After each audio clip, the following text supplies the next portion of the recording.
In the quiet corners of ancient Greece, where myths wove through the fabric of everyday life, there exists a story of a hero whose name is forever tied to the skies and the earth beneath. This is the tale of Bellerophon, a prince of Corinth, a warrior of legend, and a man whose life was shaped by both divine favor and tragic fall. From the moment of his birth, Bellerophon was destined for greatness, his journey marked by trials that would test his courage, his loyalty, and his very sense of self. His life would intertwine with the gods, lead him through monstrous battles, and carry him to the heights of Olympus, only to fall from the heavens in a tragic, humbling end. It is a story of heroism, pride, and the lessons that echo through time. As you listen to the quiet unfolding of Bellerophon's myth, let the gentle rhythms of his journey lull you into a state of calm. Like, subscribe, and share where you're watching from as we begin our peaceful exploration into the life of Bellerophon, whose name remains a symbol of both divine ambition and human limitation. Bellerophon's story begins with a birth that was marked by mystery and divine influence, even before his first breath. Born to Eurynome, the daughter of the god Asopus, and Glaucus, the king of Corinth, Bellerophon was destined for a life shaped by the gods themselves.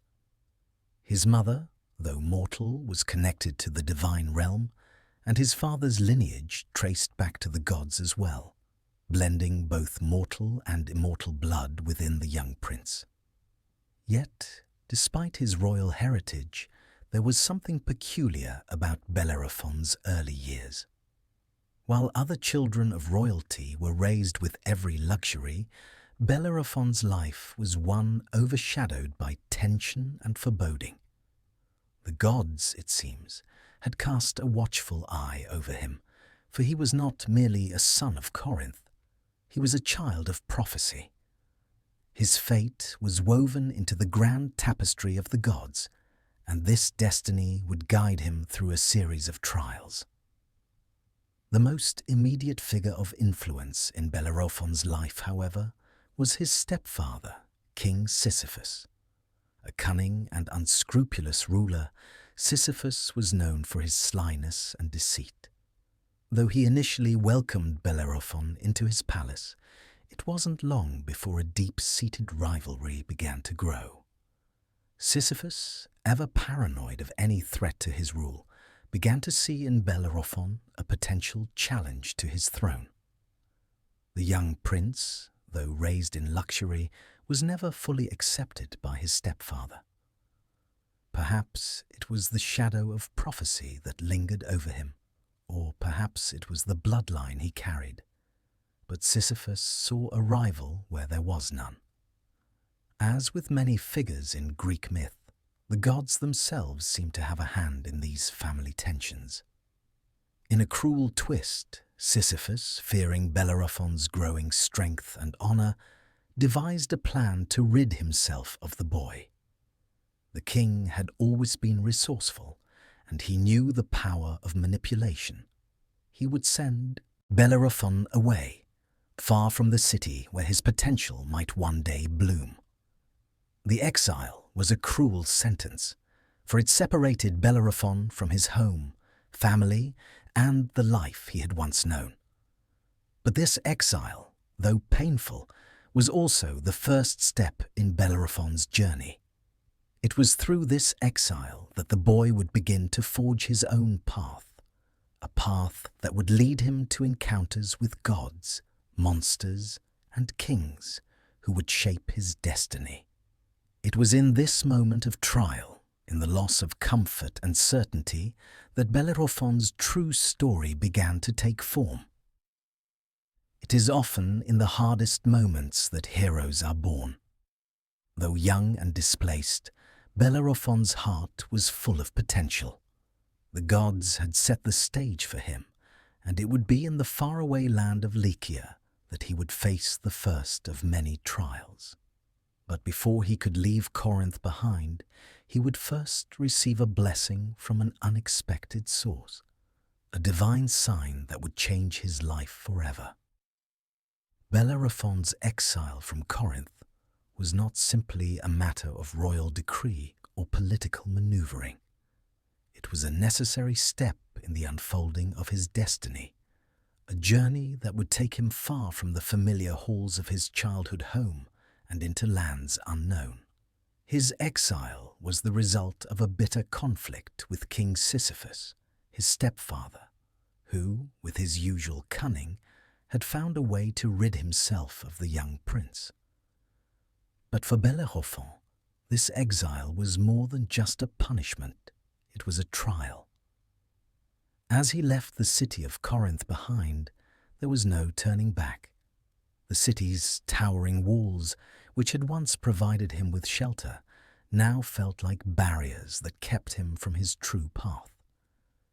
It was as if the gods had closed that chapter of his life, forcing him to step into the unknown. The road ahead was uncertain. Without a kingdom to call his own, without the guidance of his father or the protection of his stepfather, Bellerophon was left to wander alone.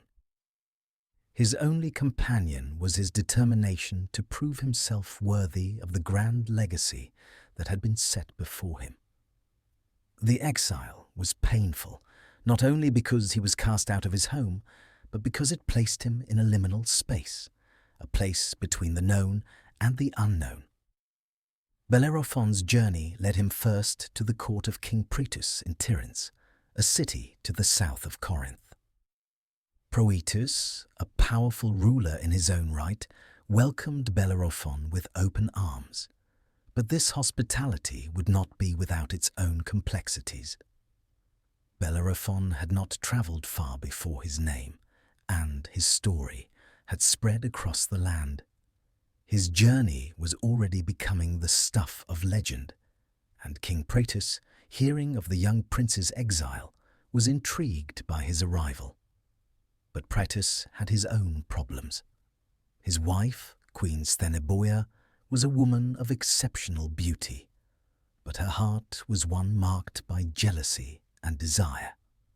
The moment she laid eyes on Bellerophon, she was struck with a powerful obsession.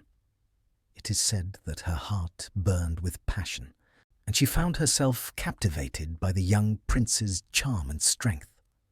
Yet, for all of her beauty, Queen Stheneboia's desires were not driven by love, but by a deeper, darker hunger, a hunger for power.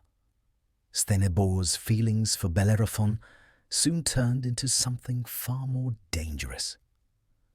Her jealousy and obsession grew, and she sought to possess him at any cost. When Bellerophon rejected her advances, the queen's fury was swift and destructive. In a moment of madness, she accused him of attempting to dishonor her, a false charge that would set the stage for his greatest trial yet.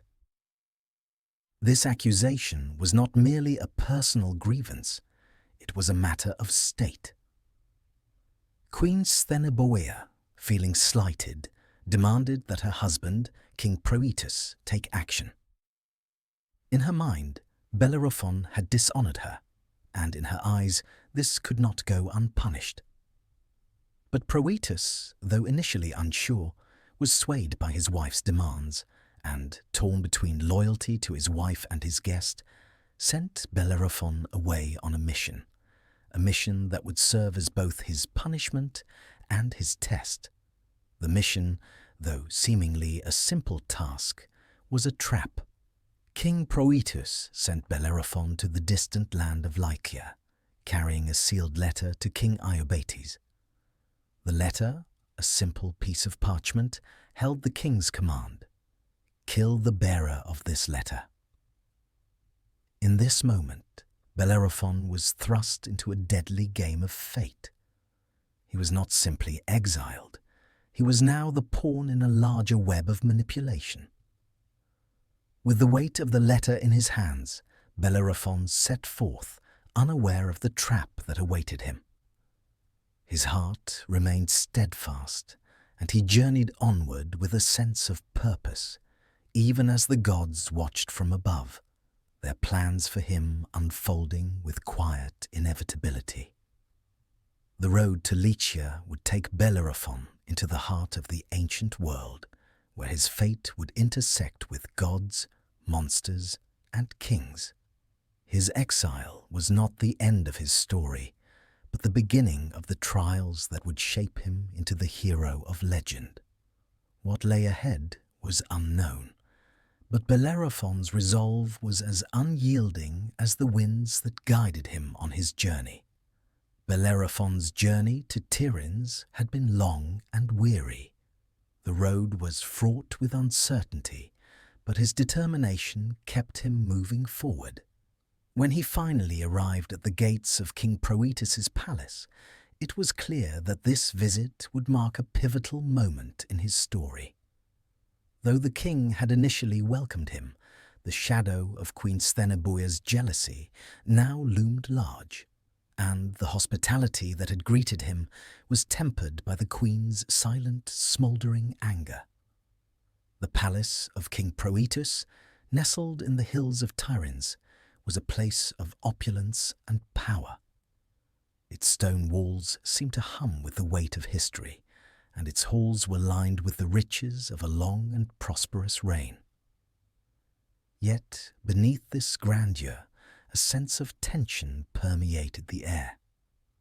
Proetus, a wise and cautious ruler, had taken Bellerophon in as a guest, but he was soon faced with a choice that would test his character. Proetus had heard of the young prince's arrival and was intrigued by his reputation as a hero and a man of great strength. But it was the accusation of Queen Stheneboia that now preoccupied his thoughts. The queen, inflamed by her desire for Bellerophon, had accused him of dishonoring her. She claimed that he had spurned her advances, and her fury had been unleashed with the full force of her royal status. King Proetus, torn between loyalty to his wife and his duty as a host, found himself at a crossroads. He was not blind to his wife's manipulative nature, but he was also unwilling to openly defy her. In the face of this conflict, he decided that Bellerophon must be sent away, far from Tiryns, to the court of King Iobates in Lycia. The mission was clear. Proetus would offer Bellerophon a task that would remove him from the palace, and, in the process, rid himself of the uncomfortable situation created by the queen's accusations. With the fate of the young hero now in his hands, Proetus called for Bellerophon. When the prince entered the king's chamber, he could sense that the atmosphere had changed. Proetus, normally warm and gracious, now seemed distant, his eyes heavy with unspoken words. The king spoke not of the queen's accusations, but instead offered Bellerophon a task, one that would take him far from Tiryns and into a land that was both unknown and perilous. "I have a mission for you," Proetus said, his voice measured and calm. "Take this letter to King Iobates in Lycia. Deliver it to him as a sign of my goodwill, and you will find the way forward." Bellerophon, unaware of the deadly nature of this task, accepted the mission without hesitation. His heart still burned with the desire to prove his worth, to show that he was a hero worthy of the gods' favor. Though he sensed the weight of the moment, he did not yet understand the depth of the king's decision. The letter, sealed with the royal crest, seemed harmless enough. Bellerophon had no reason to suspect that it carried the king's hidden command: kill the bearer of this letter. For Proetus, the task was simple. He hoped that Iobates would dispose of Bellerophon once and for all, putting an end to the threat the young prince posed, both to his throne and to his wife's honor. And so, with the letter in hand, Bellerophon embarked on his journey to Lycia.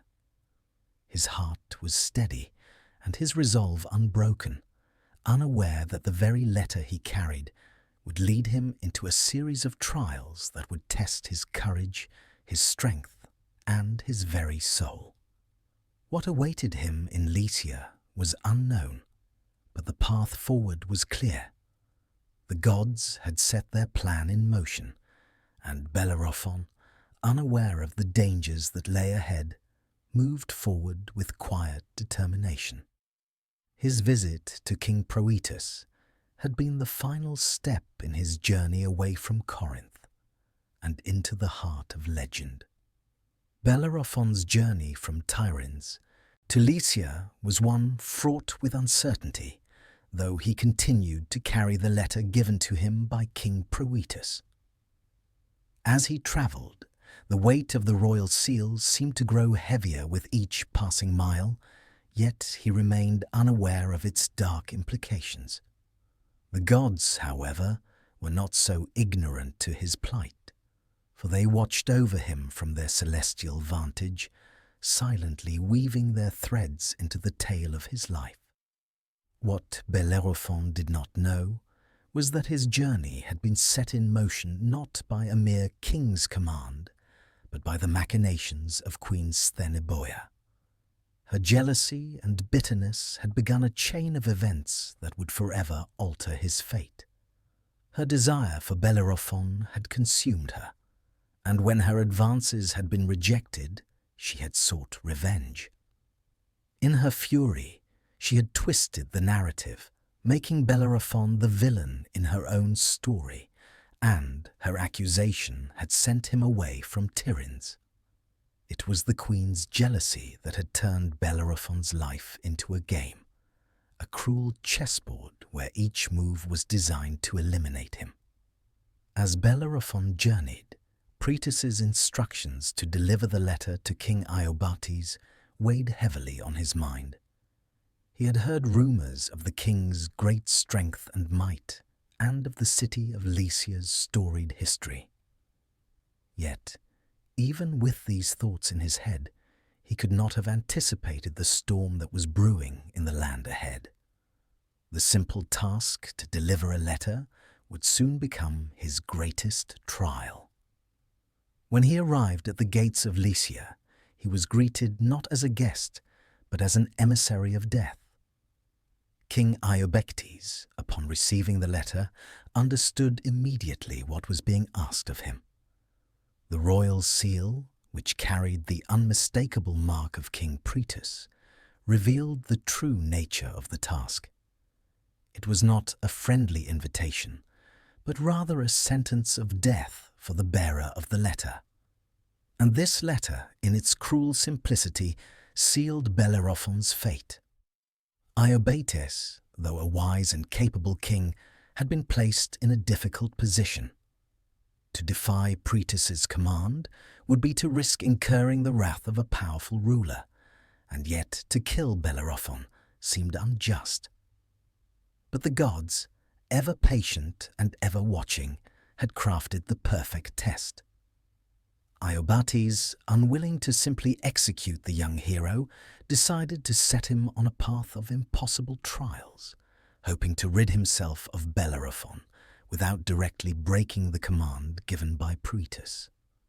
The first trial that awaited Bellerophon was one that would test both his courage and his strength, the deadly monster known as the Chimera.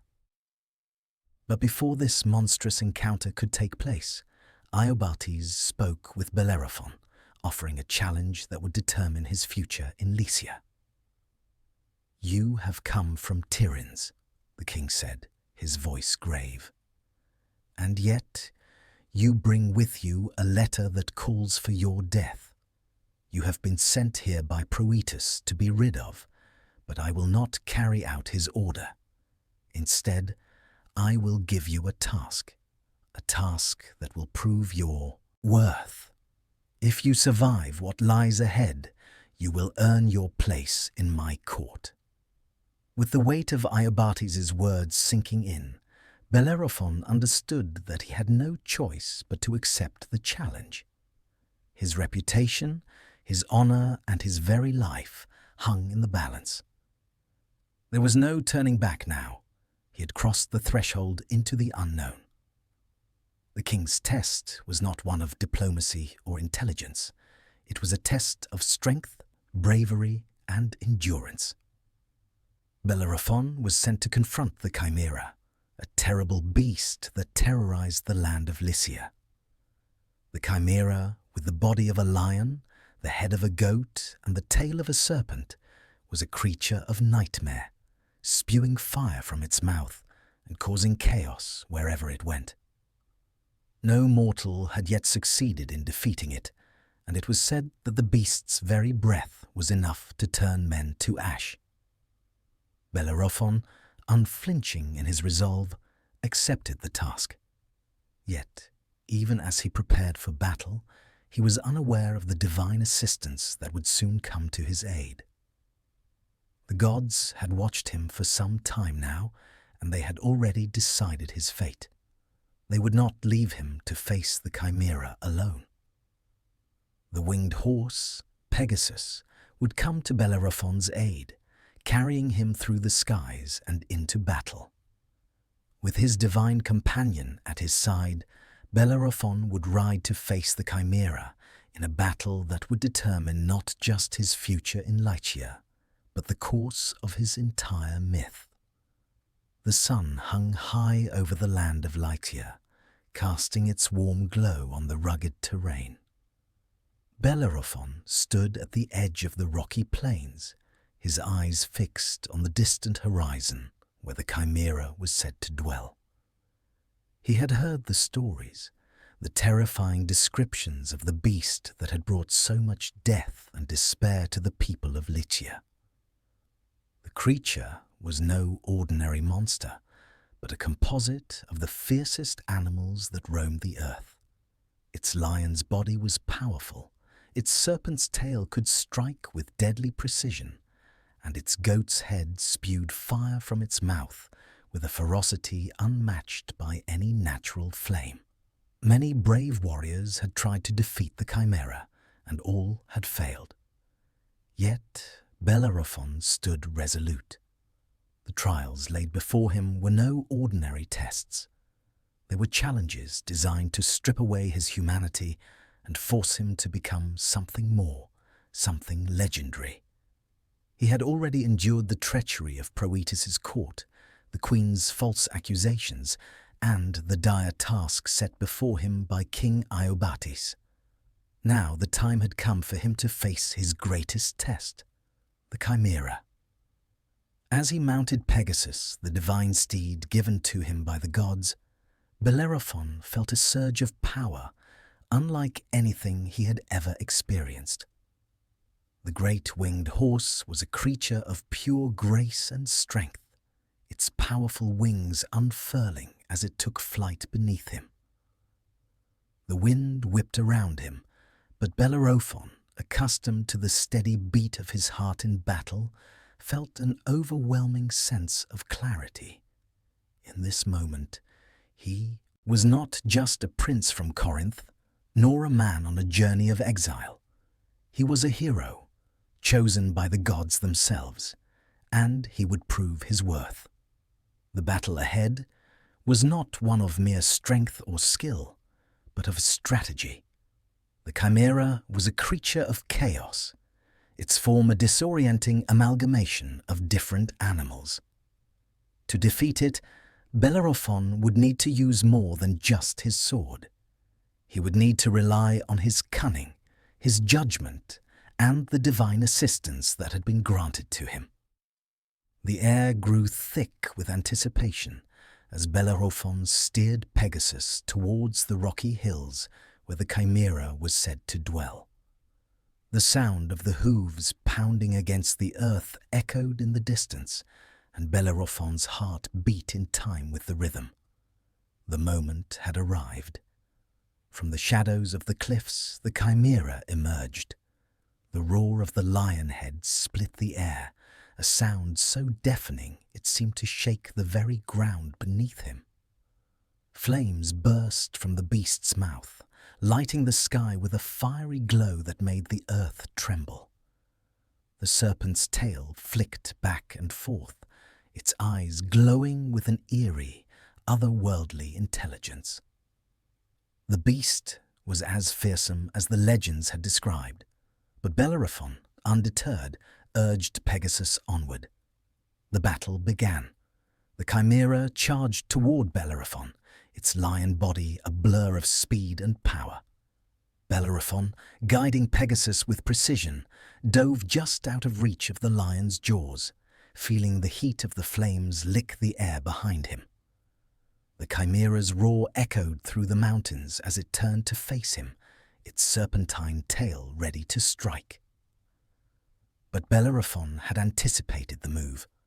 As the creature lunged toward him, he maneuvered Pegasus with expert skill, dodging the strike and positioning himself above the beast. From this vantage point, Bellerophon had the upper hand. As the Chimera's fiery mouth opened wide, Bellerophon reached into his armor and unsheathed his spear. With one swift motion, he hurled the spear downward, aiming for the heart of the beast.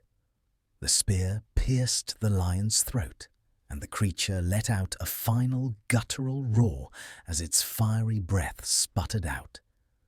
But the Chimera was not yet finished. With its final strength, the beast thrashed in an attempt to shake off the spear. The serpent's tail lashed out and the goat's head hissed, trying to bring Bellerophon down. But the hero remained steadfast. With the full might of Pegasus beneath him, Bellerophon pulled back his spear and, in a single, powerful motion, drove it deep into the creature's heart. The Chimera let out a final, breathless sigh before collapsing to the ground, its fiery breath extinguished forever. Bellerophon sat atop Pegasus, breathing heavily, his heart racing from the battle. The silence that followed the creature's fall was deafening. The only sound was the wind, now calm, that swept across the plains. Bellerophon's victory was not just a personal triumph, it was a moment of divine validation. That he had faced the impossible and emerged victorious, proving his worth to the gods and to the people of Lycia. As he dismounted from Pegasus and approached the fallen beast, Bellerophon felt the weight of the moment settle in. He had defeated the Chimera, but the trials were far from over. There would be more challenges to face, more battles to fight, and more tests of his character. But for now, the hero stood victorious, his name etched into the annals of myth. His victory over the Chimera would go down in history as one of the greatest feats of bravery and skill. And though it marked the end of one trial, it was only the beginning of Bellerophon's journey toward becoming a legend. In the quiet aftermath of his victory over the Chimera, Bellerophon stood still for a moment, his chest rising and falling with the steady rhythm of his breath. The beast lay slain at his feet, its monstrous form now nothing more than a shadow of its former terror. Yet as Bellerophon gazed upon the creature's lifeless body, he knew that his battle was far from over. The gods had set him on this path, and his trials were only beginning. But now he felt a shift, a sense of divine favor that enveloped him. It was in this moment that the gods, watching from their ethereal realm, decided to intervene directly. They had guided Bellerophon this far, but now they would offer him something greater, a companion, a creature of such grace and power that it would carry him through the trials yet to come.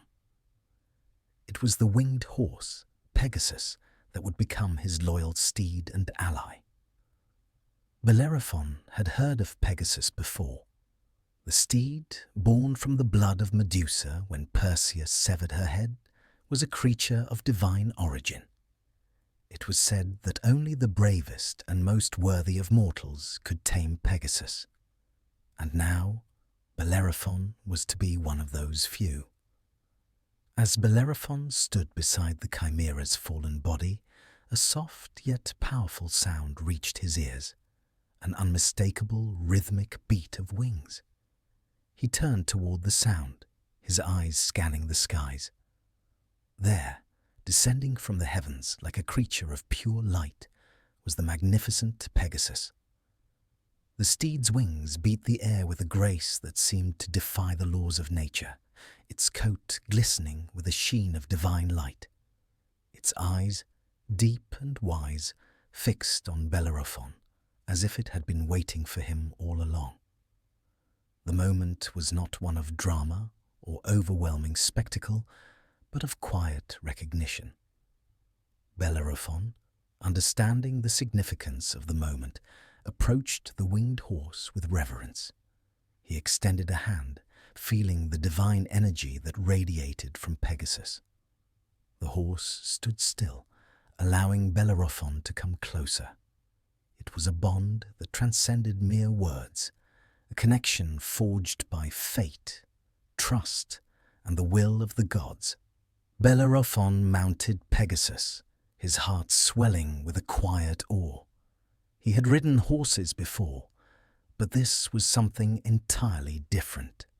As he sat upon the steed's back, he felt a surge of power, a new sense of freedom that only a creature like Pegasus could offer.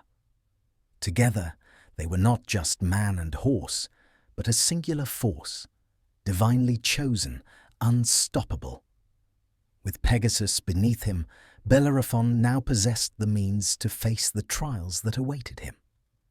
He had already proven his bravery against the Chimera, but this partnership with Pegasus would elevate him to new heights, both literally and figuratively. The steed was more than just a mount. It was a symbol of the divine favor that Bellerophon had earned, a living testament to his worth as a hero. But as Bellerophon soared through the skies, riding high above the land of Lycia, he also began to understand the gravity of his situation. The gods had granted him this power, this divine ally, but they had not done so without purpose. The challenges ahead would be greater than anything he had faced so far. King Iobates, still determined to rid himself of Bellerophon, would not let the young hero's victory go unchallenged. And beyond the king's plots, there loomed even greater forces at work, forces that would test Bellerophon's resolve in ways he could not yet imagine. As he flew over the plains, the wind rushing through his hair and the sight of the world sprawling beneath him, Bellerophon knew that his story was far from finished. The gods had gifted him with Pegasus, but the path ahead was fraught with uncertainty. Would he be able to withstand the trials to come? Would his newfound power and divine favor be enough to protect him from the forces that sought his demise? For now, however, Bellerophon allowed himself a moment of peace. He had tamed Pegasus, and together they had conquered the first of many challenges. The gods had granted him this victory, and for the first time in his life, Bellerophon felt as if he was truly ready for the journey that lay ahead. As he soared higher, his heart filled with a sense of purpose and pride. Bellerophon and Pegasus were one, and nothing could stop them now. The wind rushed past Bellerophon and Pegasus as they ascended into the sky. The land of Lycia spread out below them, a vast expanse of hills and valleys, yet Bellerophon's thoughts were solely focused on the creature that awaited him. The Chimera. It was a beast of legend, a creature so fearsome that it had brought terror to the land for as long as anyone could remember. But now it was the object of Bellerophon's quest, and he had been chosen to bring it to an end. As they neared the creature's lair, Bellerophon's eyes narrowed. The Chimera's reign of terror had lasted far too long, and now he was the one who would put an end to it. He could feel Pegasus's muscles tense beneath him, the steed equally ready for the challenge ahead. The two of them, together, were unstoppable. The Chimera, upon hearing the approach of the winged horse, roared in fury.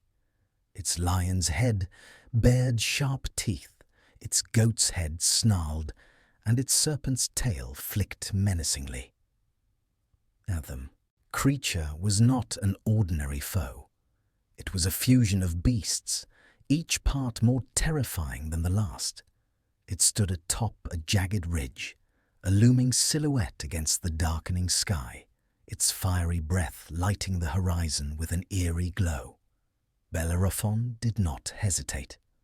With a command to Pegasus, they dove from the sky, flying straight toward the beast. The Chimera let out a guttural roar, a mixture of lion and serpent, and unleashed a blast of fire from its mouth. The flames shot toward Bellerophon, but with a swift maneuver, Pegasus veered sharply to the side, the flames missing them by inches. Bellerophon's heart raced, but his focus was unwavering. He raised his spear, its tip glinting in the dim light, and aimed directly at the Chimera's lion head. The creature's fiery breath was no match for the speed and agility of Pegasus, who soared and danced in the air like a bird. As they circled above the Chimera, Bellerophon waited for the perfect moment. The Chimera lunged, its lion jaws snapping shut with terrifying speed. Bellerophon thrust his spear downward, aiming for the beast's neck, but the creature twisted and turned, avoiding the blow by a fraction of an inch. The battle was not going to be won by brute force alone. Bellerophon knew that it would take every ounce of his skill, every ounce of his courage, to bring down this monstrous foe. As they continued to circle above the Chimera, Bellerophon realized that the key to victory was not in attacking the beast head-on, but in understanding its movements, its weaknesses. The Chimera's fiery breath came in bursts, and its serpent's tail lashed out unpredictably. But there was one thing the beast could not anticipate: Bellerophon's ability to remain calm and controlled in the heat of battle. With a steady hand, Bellerophon raised his spear once more, this time aiming for the creature's heart, the most vulnerable spot. As the Chimera reared back, preparing for another fiery blast, Bellerophon saw his chance. He signaled to Pegasus, and with a powerful flap of its wings, they shot forward, the wind rushing past them as they descended like a bolt from the sky. With perfect precision, Bellerophon drove his spear into the heart of the Chimera, piercing the creature's chest with unerring force.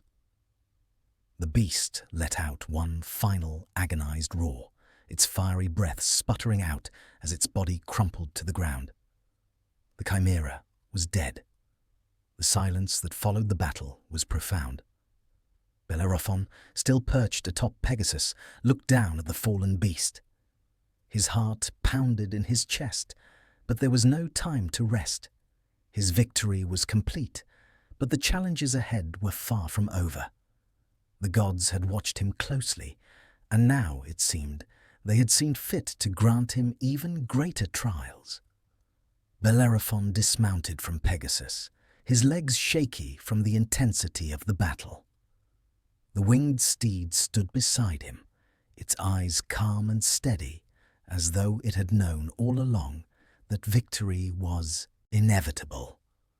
Together, they had faced the Chimera and emerged triumphant. But there was no time to celebrate. The trials were not over, and the road ahead would be fraught with even greater dangers. As Bellerophon stood over the corpse of the Chimera, he reflected on the journey that had brought him here. He had faced monsters, dealt with betrayal, and had even received divine aid. But this victory, this battle, was his alone. It was a testament to his strength, his courage, and his unyielding resolve. He had proven himself worthy of the gods' favor, and for the first time in his life, he felt truly like a hero. Yet, in the back of his mind, a shadow lingered. He had defeated the Chimera, but what of the other trials ahead? What of the forces that still sought to bring him down? The road to greatness was never an easy one, and Bellerophon knew that his journey was far from over. The Chimera was dead, but the trials were only beginning. Bellerophon's victory over the Chimera had earned him not only the respect of the people of Lycia, but also the divine favor that came with such a triumph. Yet, even as the beast's body lay still at his feet, it became clear that his journey was far from over. King Iobates, though impressed by Bellerophon's bravery, had no intention of letting him off so easily. To prove his true worth, Bellerophon would be sent on another quest, a quest that would lead him into the heart of two of the fiercest warrior cultures in the known world, the Solymi and the Amazons. The Solymi were a tribe of fierce warriors, known for their unparalleled strength and their ability to fight without fear. It was said that they had never been defeated in battle, and they stood as a living testament to the warrior spirit that defined their people. The Amazons, meanwhile, were a tribe of women warriors, feared and revered for their skill in combat and their unyielding sense of honor.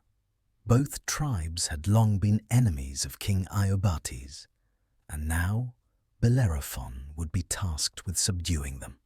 The journey to confront the Solymi was a long one, and as Bellerophon rode with Pegasus across the rugged landscape of Lycia, he began to understand the true weight of the task before him. He was not simply facing monsters or beasts. He was now facing human warriors, tribes that had fought for generations and would not surrender easily. It was one thing to fight a creature of myth, but it was another thing entirely to face an army of humans who had known nothing but war. Bellerophon arrived at the battlefield, where the Solymi were gathered in full force. The sound of clanging swords and shields filled the air, a constant reminder of the power of these warriors. The ground beneath his feet seemed to tremble with each movement, as if the earth itself recognized the might of the Solymi. The warriors stood in a great circle, their eyes fierce and unyielding, ready for battle. But Bellerophon, undeterred by the sight of so many formidable opponents, rode forward with calm resolve. He had faced the Chimera, and now he would face these warriors with the same courage that had brought him through every trial so far. He could feel Pegasus's wings shift beneath him, as though the steed too understood the gravity of the situation. Together, they prepared for the battle that would unfold. The battle with the Solymi was not one of surprise or deception. There was no element of the unknown, no strange creature to be slain. Instead, it was a test of pure combat skill, of strategy, and of strength. Bellerophon fought with precision, his spear cutting through the air with deadly accuracy. He was a warrior, not only because of his strength, but because of his ability to read the flow of battle and act with swift decision. As the Solymi charged, Bellerophon took to the air, soaring above the battlefield on Pegasus's back. The warriors on the ground seemed unaware of the divine steed, their focus solely on the battle before them. Bellerophon struck from above, his spear striking down with relentless force, toppling the warriors who stood in his path. He moved with grace, his every action calculated, as he brought down the once feared Solymi one by one. The battle raged for hours, but in the end, Bellerophon stood victorious. The Solymi, though mighty, could not match the precision and divine guidance that Bellerophon possessed. They had underestimated the hero from Corinth, and now their defeat was a matter of history. The land of Lycia was now free of their terror, and Bellerophon had proven himself not only a great warrior, but also a man who could face any challenge with courage. But even as the dust settled from the battle with the Solymi, another challenge awaited. The Amazons, too, had heard of Bellerophon's victories, and they were determined to see if he could match their legendary strength. These fierce women, warriors of unparalleled skill, would not go down so easily.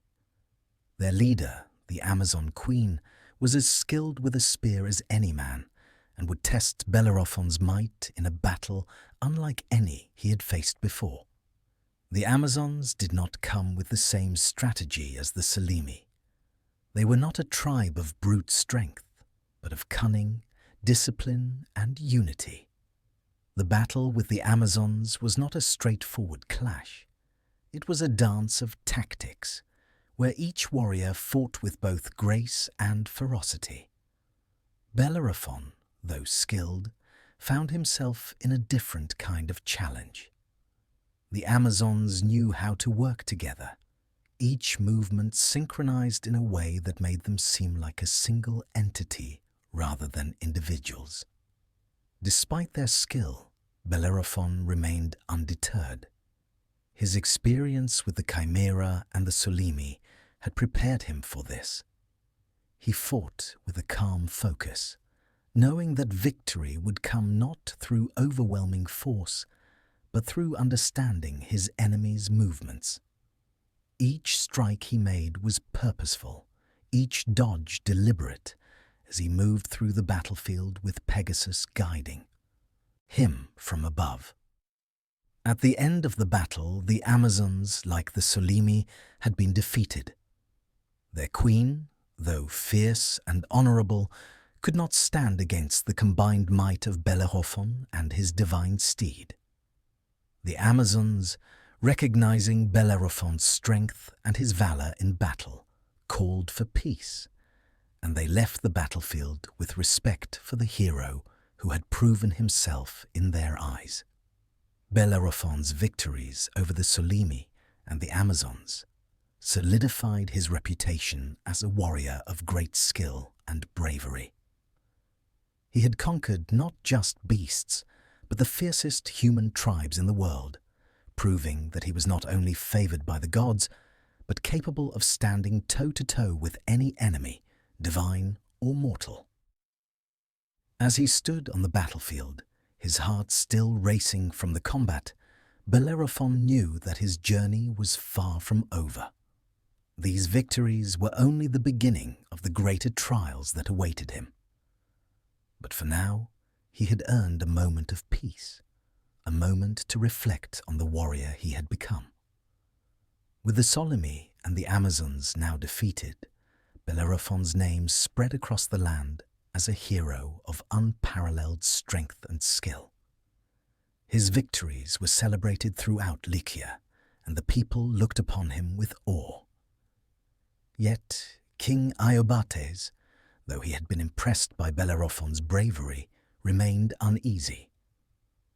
The young hero had now accomplished feats that no one had thought possible, and the king realized that his initial plan to rid himself of Bellerophon had failed. Bellerophon's triumphs had only deepened the king's desire to rid himself of the young prince. Iobates, though reluctant to directly kill Bellerophon, had one more challenge in mind, a challenge so insidious that it would test the very limits of Bellerophon's endurance and strength. This task would not involve monsters or armies, but something far more dangerous: human treachery. Iobates summoned Bellerophon to his court once more, and the young hero arrived with the same calm resolve that had guided him through every trial so far. But when Bellerophon entered the king's chamber, he could see the unease in the king's eyes. This was not the meeting of a grateful ruler and a victorious hero. It was the meeting of a king determined to rid himself of a threat. "Bellerophon," Iobates began, his voice steady but laced with an underlying tension. "Your victories are impressive, but your journey is far from over. There remains one last task for you, one that will prove your true worth." Bellerophon, ever confident, nodded. He had faced monsters, armies, and the wrath of kings. What challenge could Iobates present that would be more daunting than those he had already conquered? "I am sending you to defeat the Bellerus," Iobates continued, his eyes narrowing as he spoke the name of the creature. "It is said to be a beast so venomous that no mortal has ever survived an encounter with it. The Bellerus resides in the deep caves of the mountains to the north. Bring me its head, and you will have earned your place in my court." The task seemed simple enough: a beast to be slain, another challenge to overcome. But what Bellerophon did not know was that the Bellerus was no ordinary creature. The venomous beast was a representation of the king's last, desperate effort to rid himself of Bellerophon without direct confrontation. Iobates had long heard of a poison that could render even the strongest man powerless, a poison that came from the venom of the Bellerus. The beast itself was deadly, but it was its venom that Iobates had planned to use to ensure Bellerophon's demise. The king's plan was clever in its cruelty. He had sent Bellerophon to confront the creature, knowing that the poison from the Bellerus would kill the hero before he had a chance to return. With no knowledge of the king's true intentions, Bellerophon set forth on his journey to find the Bellerus. He mounted Pegasus, feeling the weight of the task ahead. As they soared over the Lycia mountains, Bellerophon's thoughts were focused on the creature he would have to face. He had already proven himself against monstrous beasts and powerful warriors, but this task felt different. It was not just a battle of strength or skill. It was a battle of survival against something far more insidious. Days passed as Bellerophon and Pegasus journeyed deeper into the mountains. The air grew colder, and the landscape became more treacherous. The mountains seemed to stretch endlessly before them, their jagged peaks rising like sentinels guarding the secret of the Bellerus. And yet, Bellerophon remained undeterred. He had faced worse, and he would face this challenge just as he had faced the others, with unwavering courage. Finally, after days of travel, Bellerophon reached the dark caves that were set to house the Bellerus. The entrance to the cave was narrow and steep, and the air around it was thick with the scent of death. Bellerophon knew that the creature within would be no ordinary foe, and as he entered the cave, he felt the weight of the task ahead. The darkness inside the cave was oppressive, but Bellerophon pressed forward, his spear ready. It wasn't long before he heard the unmistakable hiss of the Bellerus. The creature's venomous breath filled the cave, and Bellerophon's senses were immediately heightened. He knew that the slightest mistake would cost him his life. The Bellerus, with its fangs and venom, was a creature unlike any he had faced before. As the creature emerged from the shadows, Bellerophon's heart pounded in his chest. The Bellerus was a serpent-like creature, its scales glistening in the dim light of the cave. Its eyes glowed with a malevolent light, and its mouth opened to reveal fangs long enough to pierce even the thickest armor. Bellerophon tightened his grip on his spear, preparing for the battle ahead. He knew that the creature's venom was its most dangerous weapon, and he had no intention of falling victim to it.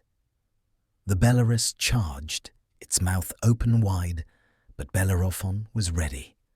He sidestepped the creature's strike and drove his spear into its side, but the creature recoiled, and Bellerophon felt a sharp pain in his leg.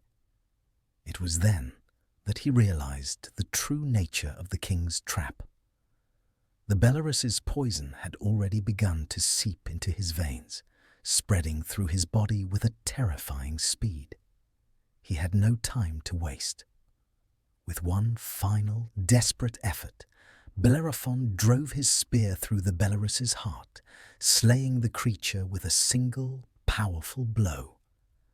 But as the creature's body collapsed to the ground, Bellerophon fell to his knees, the poison coursing through his veins. The battle was over, but the war for his life was just beginning. Bellerophon lay on the cold stone floor of the cave, his body racked with pain as the poison from the Bellerus coursed through his veins. His vision blurred, and his breath came in shallow gasps. He had slain the creature, but its venom had taken its toll. The poison, a deadly concoction of toxins, was meant to kill him slowly, but Bellerophon refused to give in to its grip. As the darkness closed in around him, Bellerophon's thoughts began to wander. His journey had been long, and he had faced many trials, each one testing his strength and resolve. But now, alone in the cave, with the venom of the Bellerus threatening to end his life, he wondered if this would be his final trial. Had the gods truly abandoned him, or was there still hope for salvation? But fate had not yet finished with Bellerophon. As he lay there, struggling against the poison's effect, a figure appeared at the entrance of the cave, a figure cloaked in the shimmering light of the divine. It was Asclepius, the god of healing, whose ability to cure the most venomous of wounds was legendary. Asclepius, seeing the young hero's plight, approached him with the calm, steady presence that only a god of healing could possess. In his hand, he carried a small vial of liquid, a gift from the gods that could heal the most deadly of poisons. The god knelt beside Bellerophon and, without a word, poured the liquid into the hero's mouth. The effects were immediate. The poison that had ravaged Bellerophon's body began to dissipate, as though it had never been there. His pulse steadied, and the pain that had overwhelmed him faded into nothingness. Slowly, Bellerophon opened his eyes, feeling the weight of the venom lift from his body as if it had never existed. He breathed in deeply, filling his lungs with fresh air, and for the first time in what felt like an eternity, he felt a sense of peace. Asclepius stood, his divine presence radiating calm and reassurance. He did not speak, for the healing act had been enough. The gods had shown their favor once more, this time through Asclepius, who had given Bellerophon the gift of life.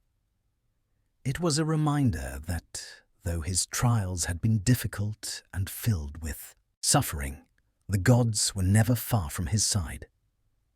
Bellerophon, now restored, stood on unsteady legs, his body still weak from the poison, but no longer at death's door.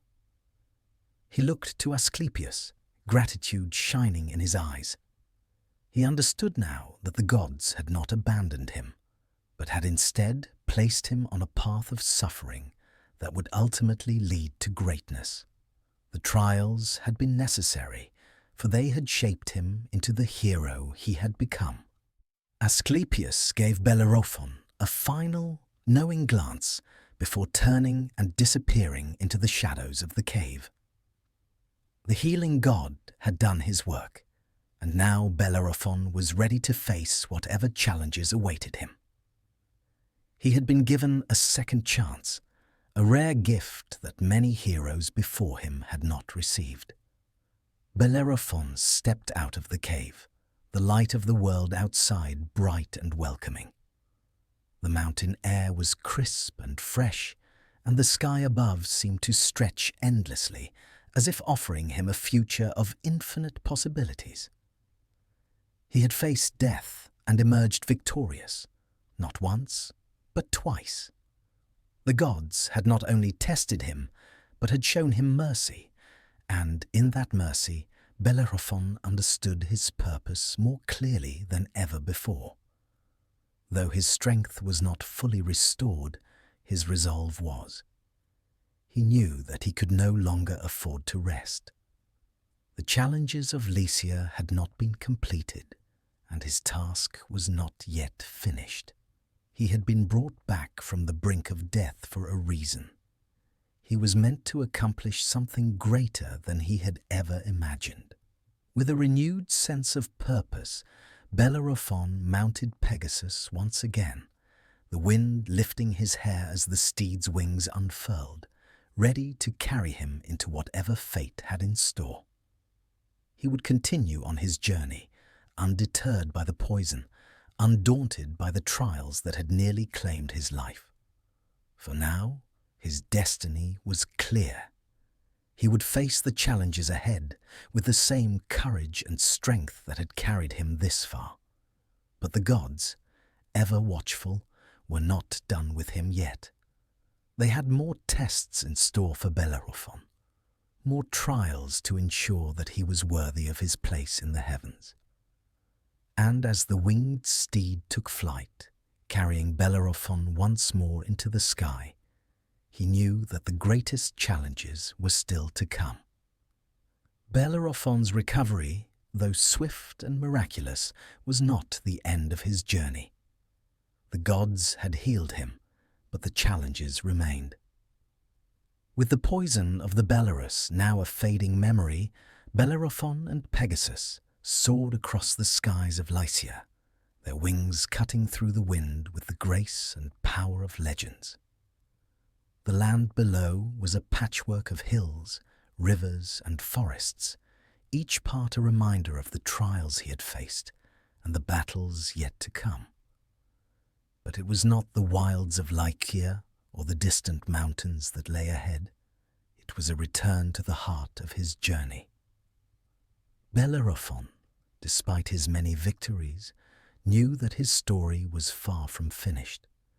He had been sent by King Proetus to complete impossible tasks, and now he would return to the court of the king, carrying with him the weight of his accomplishments, and, in a sense, his redemption.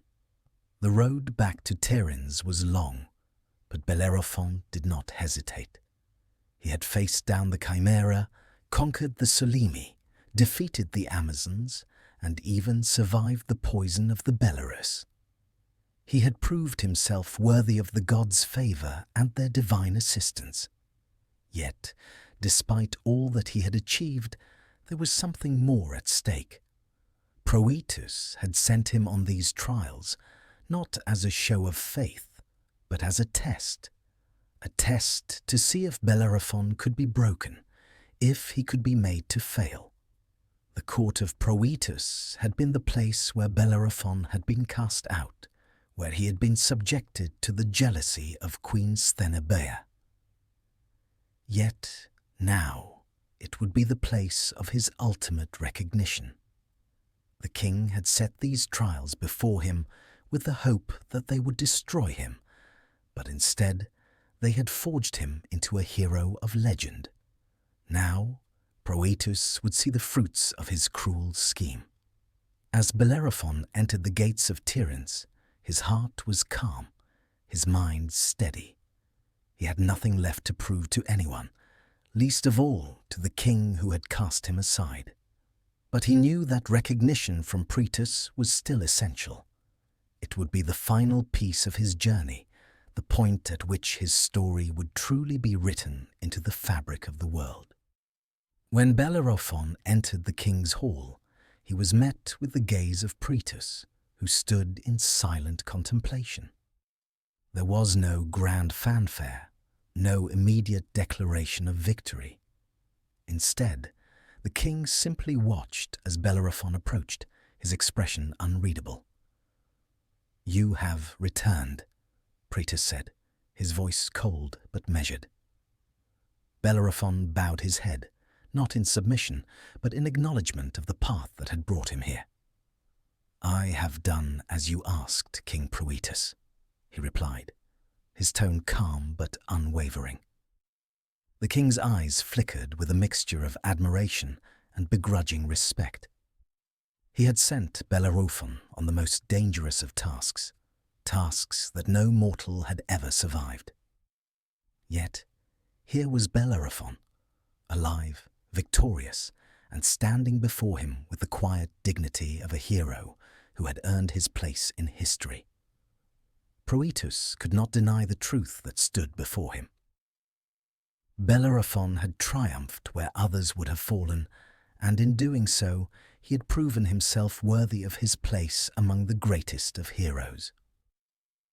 The king had sent him to die, but instead he had returned victorious, carrying with him not just the spoils of battle, but the knowledge that he had transcended the limitations of mortal men. "You have earned your place," Proetus finally said, his voice softer than it had been before. "Your victories are many, and your name will be remembered for generations."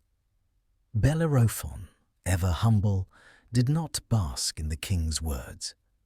Instead, he nodded respectfully, knowing that recognition from Proetus, though important, was not what defined him.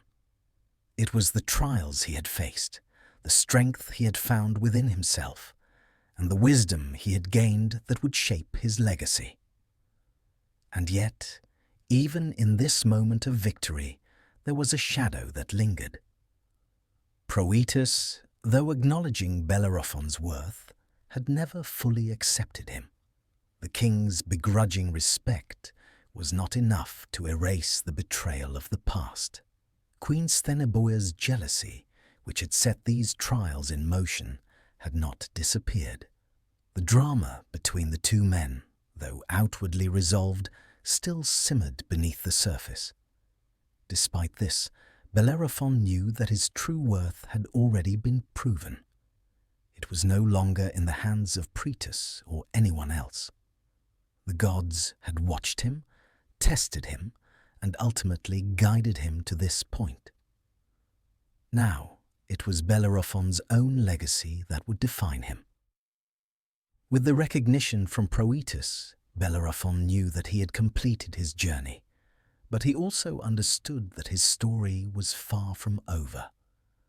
The gods, ever watchful, still had plans for him, and there were greater challenges ahead. Yet, for the moment, he allowed himself a quiet sense of peace, knowing that he had accomplished all that was asked of him. As Bellerophon left the king's hall, he looked to the sky, the wings of Pegasus fluttering beside him. The trials were behind him, but the legacy he had earned would live on forever. The gods had made their choice, and Bellerophon, now a hero of myth, had completed his destiny. Though Bellerophon had won the respect of King Proetus and defeated the greatest of challenges, his story, as with many heroes of legend, was not to end in eternal glory. The gods, who had so carefully guided him, were not finished with their trials. For all the victories he had won, there was one test left, one trial that would prove to be his undoing. It was a trial not of physical strength, but of pride, the fatal flaw that would bring even the mightiest heroes to their knees. The gods, ever watchful, had seen the seeds of hubris begin to grow within Bellerophon.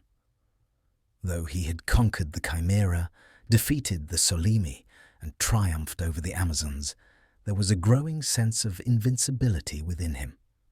He had faced impossible odds and survived. He had ridden Pegasus, the divine steed, and emerged victorious time and again. With each success, the belief in his own greatness had solidified. And so, in the quiet moments after his triumphs, when the world seemed to be at his feet, Bellerophon's mind began to wander toward a thought that had been planted deep within his heart. Could he, a mortal, stand among the gods? Could he rise to their realm, join them in their celestial home, and claim a place among them as an immortal? It was this thought, this dangerous temptation, that would ultimately seal his fate. His pride, now inflated by his many victories, led him to believe that the gods themselves would not stand in his way. He had already proven his worth in their eyes. He had earned his place as a hero of legend. Surely they would grant him the ultimate honor of ascending to the heavens. And so, one fateful day, Bellerophon mounted Pegasus with the intention of flying to the heavens, to Olympus, the home of the gods. His heart was filled with a sense of destiny, with the certainty that he was more than a mere mortal. He would become one of them. Pegasus, as ever, obeyed his rider, and the two soared into the sky, higher and higher, past the clouds, towards the realm of the gods. The wind rushed through Bellerophon's hair, and he felt the divine power of Pegasus beneath him, propelling him upward with each beat of its wings. As they climbed, Bellerophon's mind raced with thoughts of the glory that awaited him. He could already see himself standing among the gods, his name immortalized in the stars. But the gods, who had watched his every move, were not pleased. They had given him great power, but they had not granted him immortality. Bellerophon's pride, his belief that he could transcend his mortal form, had angered them. In their eyes he had overstepped his bounds, seeking to claim what was never meant for him. And so, as Bellerophon neared the heavens, a storm began to gather in the sky. The winds howled and the skies darkened. Pegasus, who had once carried him with ease, now struggled against the fierce gusts. The divine steed, sensing the wrath of the gods, began to falter, its wings heavy with the weight of the storm. Bellerophon, undeterred by the turbulence, urged Pegasus higher, determined to reach Olympus. But the gods were not merciful. As he neared the gates of the heavens, a great force struck him down, a bolt of divine lightning sent by Zeus himself. The bolt tore through the sky, striking Bellerophon and sending him tumbling from Pegasus's back. The hero, once destined for greatness, now plummeted toward the earth. Pegasus, disoriented by the storm, descended rapidly with Bellerophon falling beside it. The great steed, though powerful and divine, could not save its rider from the inevitable.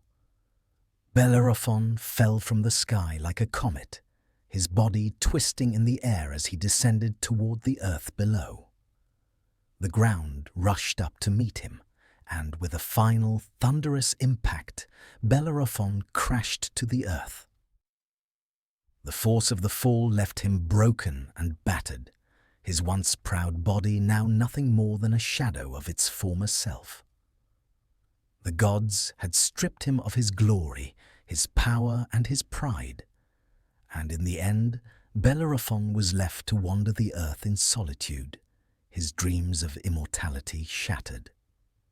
The fall was not just a physical one, it was a fall from grace, a reminder that even the greatest of heroes were still bound by the limits of mortality. Bellerophon, who had once soared so high, was now brought low by the very pride that had driven him to defy the gods. The gods, in their wisdom, had shown him that there were consequences for hubris, and no mortal could claim the mantle of divinity without paying the price. Though he lived on after his fall, Bellerophon was never the same. The once proud hero, who had stood victorious against monsters and armies alike, now wandered the earth in isolation, his spirit broken by his arrogance. He had been a hero, but in the end, it was his pride that had led to his undoing. The gods had taken their revenge, and Bellerophon's legacy was forever marked by his tragic downfall. Bellerophon's fall from Pegasus was not merely a physical event. It was the manifestation of divine retribution, a reflection of the gods' judgment upon the hero who had dared to rise above his mortal station. As he lay broken upon the earth, the heavens above him seemed to mock his ambition. The storm that had torn at Pegasus's wings, now a distant echo. But Bellerophon was not granted the peace of death. His fall had not ended his suffering. Rather, it had begun a life of humiliation and isolation, far removed from the glory he had once sought. The gods, particularly Zeus, had shown little mercy. In their eyes, Bellerophon's transgression, his attempt to ascend to Olympus, to claim a divine seat for himself, was unforgivable. Even a hero of such valor could not escape the consequences of hubris. Zeus, king of the gods, had cast the final judgment upon Bellerophon, stripping him of the very thing that had defined him, his place among the stars. Yet, while the divine punishment was swift and harsh, it was not without purpose. The gods intended for Bellerophon to live with the consequences of his pride, to wander the earth as a reminder to all mortals of the dangers of overreaching. His fate was to be lived out in solitude, without the glory that had once been his. For a time, he was forgotten, the echoes of his once great name fading into the silence of the world. But even in his darkest moments, Bellerophon could not entirely escape the legacy he had built. His feats, slaying the Chimera, conquering the Solymi, and defeating the Amazons, had left an indelible mark upon the world. Stories of his bravery would endure, passed down from generation to generation, even though he himself was relegated to the fringes of myth. Zeus, in his wrath, had cast Bellerophon aside, but he had not erased him entirely. The hero's name, though tainted by his fall, would be remembered in the annals of Greek mythology, a symbol of both greatness and tragic flaw. Bellerophon, though stripped of his place among the gods, would forever be associated with the consequences of hubris. For Bellerophon, this fall from grace was not simply a physical descent, but a loss of purpose. The gods had not only taken away his ambition for divinity, but had also rendered him a mere shadow of the hero he had once been. He had been marked by his arrogance, and now he wandered the earth, a living reminder that even the greatest of heroes could be brought low by their pride. There were whispers in the wind, tales of Bellerophon's tragic end that spread throughout the lands. Some said he had wandered the deserts, searching for a place to die in peace. Others claimed he had become a madman, haunted by the gods' judgment and the bitterness of his fall. Still, others said he had been a broken king, once mighty and proud, now reduced to a mere mortal existence, far removed from the glory he had once sought. In truth, Bellerophon's days were spent in silence, his soul weary from the weight of his downfall. The once proud hero, who had soared among the gods, now walked the earth as a ghost of his former self. The gods had stripped him of everything he had held dear, and, in return, Bellerophon had nothing left but his memories of a life that could have been. Zeus's wrath was not only a punishment for Bellerophon's arrogance, it was a reminder to all who heard his story that even those chosen by the gods were not immune to their judgment. The fall from grace was not just a personal tragedy, but a cosmic warning. Bellerophon had been allowed to climb high, to reach for the heavens, but in the end, it was his own pride that had cast him down. The gods had decreed it so, and there was no escape from their will. As Bellerophon wandered, his eyes turned to the sky, searching for the answers that would never come. He had been a hero, once revered, but now he was nothing more than a cautionary tale. The gods had removed him from the heavens, not just physically, but spiritually, and now he was left to grapple with the consequences of his ambition. There would be no redemption, no second chance to rise again. His fate had been sealed by the very gods he had once sought to join. Though his story continued to echo through the generations, Bellerophon would never know the solace of knowing his legacy had endured. For him, there was only the quiet, endless march of time, a time spent reflecting on the heights he had once reached, and the depths to which he had fallen. The gods had granted him his fate, and in the end they had proven that no hero, no matter how great, could escape the reach of their divine judgment. The days turned into weeks, and the weeks into months. Bellerophon, once the celebrated hero of Lycia, now wandered the earth in silence, his soul weighed down by the consequences of his pride. The world around him seemed to fade into the background as he struggled to reconcile with the divine judgment that had been cast upon him.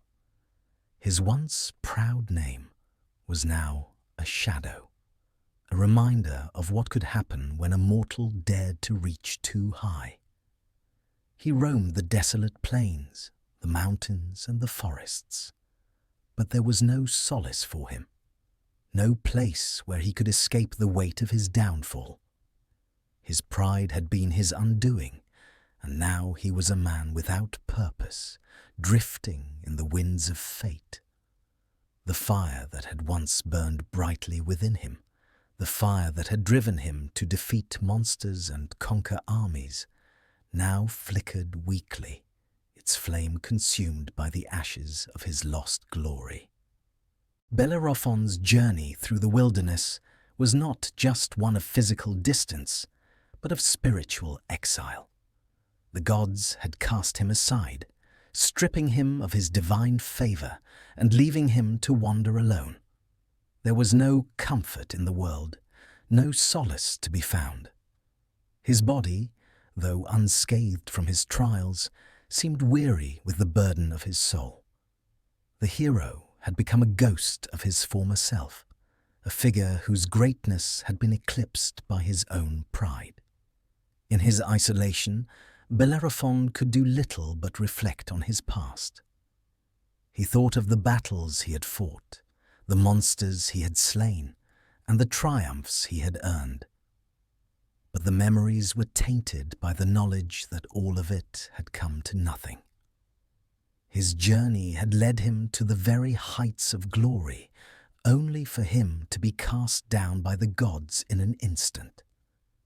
The man who had once stood victorious over the Chimera, the Solymi, and the Amazons, now found himself a broken figure wandering the earth in search of something he could never find: redemption. The villagers and travellers who came across Bellerophon in his wanderings often looked upon him with pity.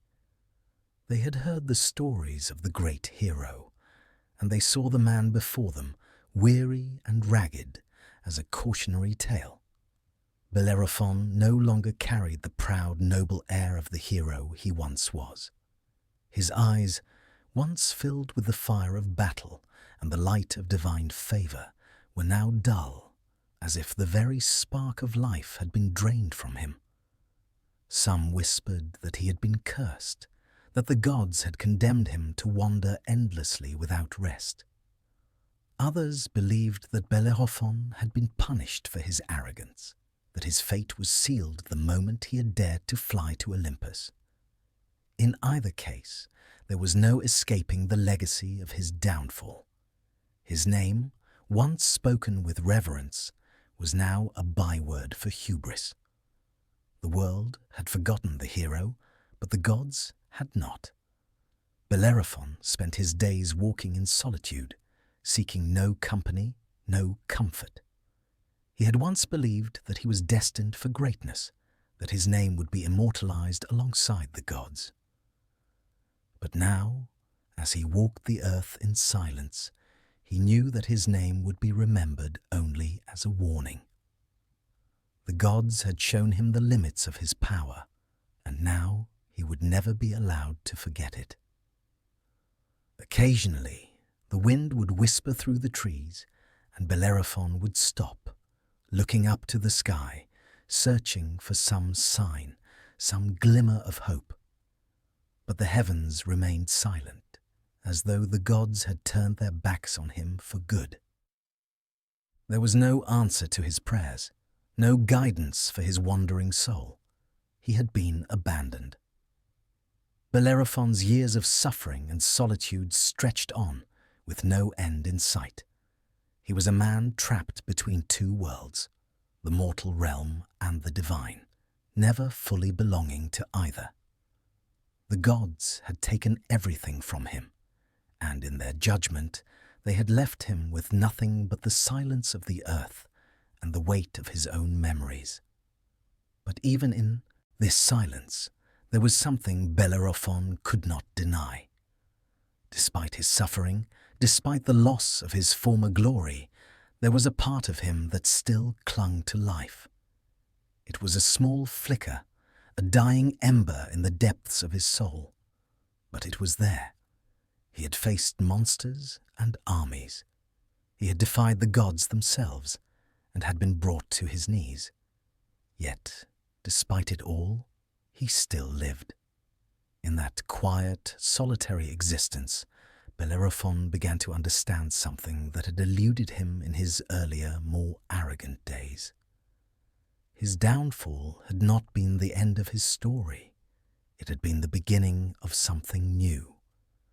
He could not undo the past, but he could learn from it.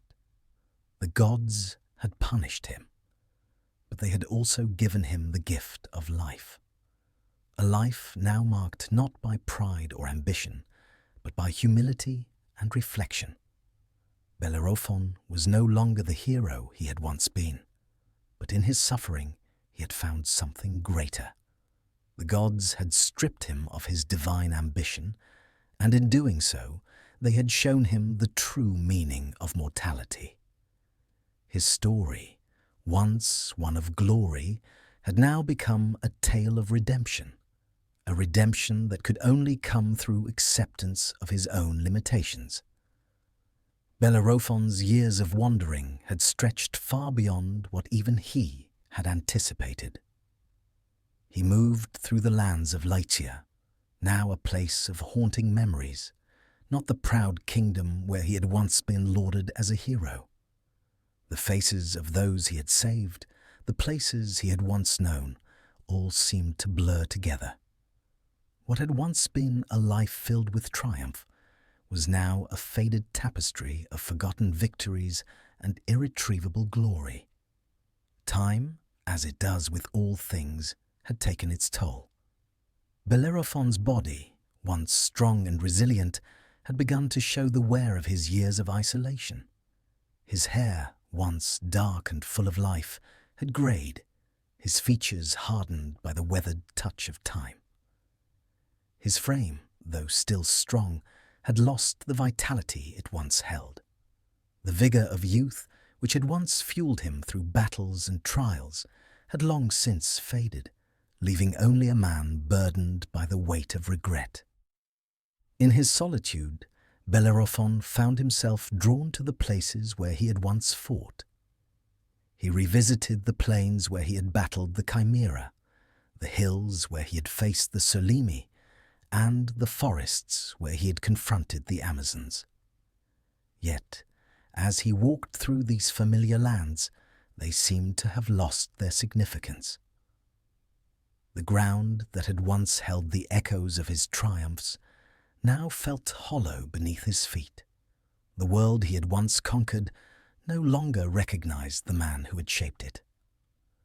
Bellerophon had become a ghost of his former self, a living reminder of what pride and ambition could cost.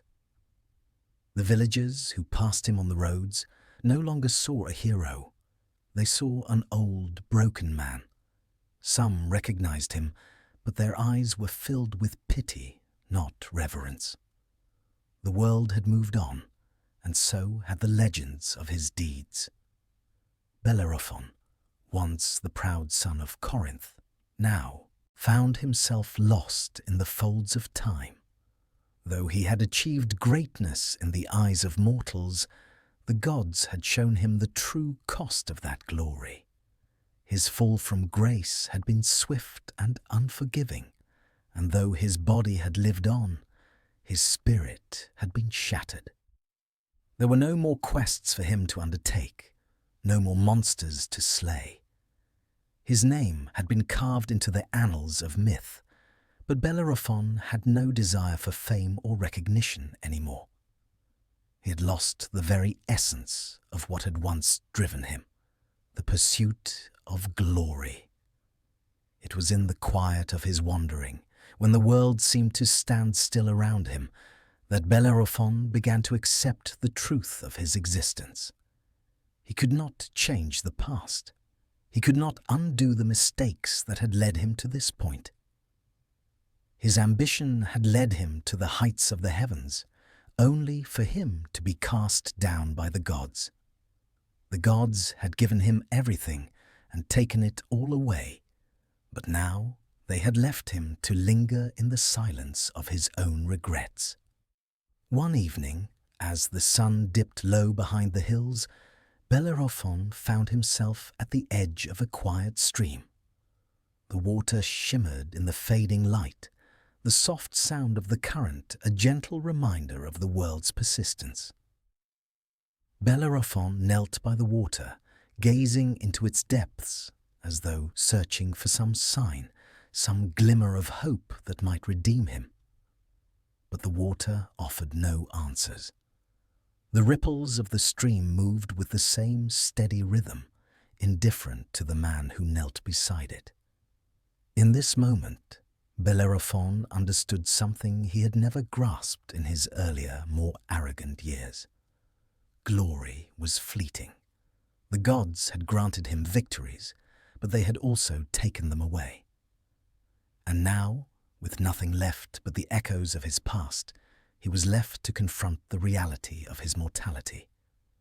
His story, though full of triumphs, was also full of lessons he had failed to learn until it was too late. The loneliness that had once been a source of frustration now became a companion. It was not the cruel isolation he had once feared, but a quiet solitude in which he could reflect on the man he had been and the man he had become. There was no one left to impress, no one left to prove himself to. The world no longer held expectations for him.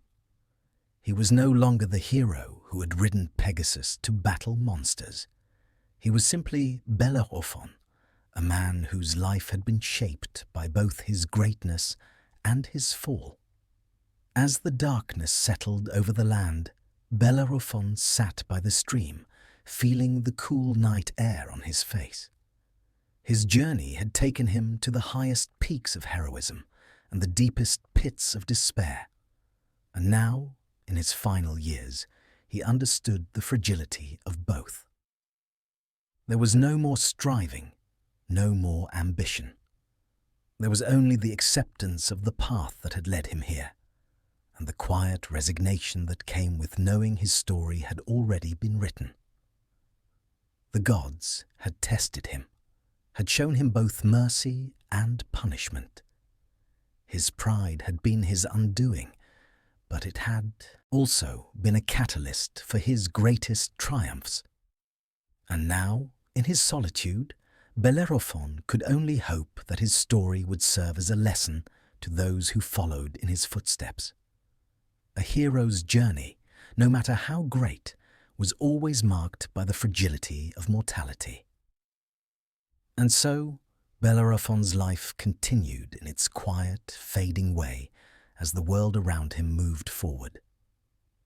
His name would remain a part of the mythic tapestry, but the man who had once been a hero would slowly fade into the shadows, leaving behind only the whispers of his deeds. The years that followed Bellerophon's fall from grace were marked by quiet suffering, yet, in the solitude of his wandering, he began to find a strange peace.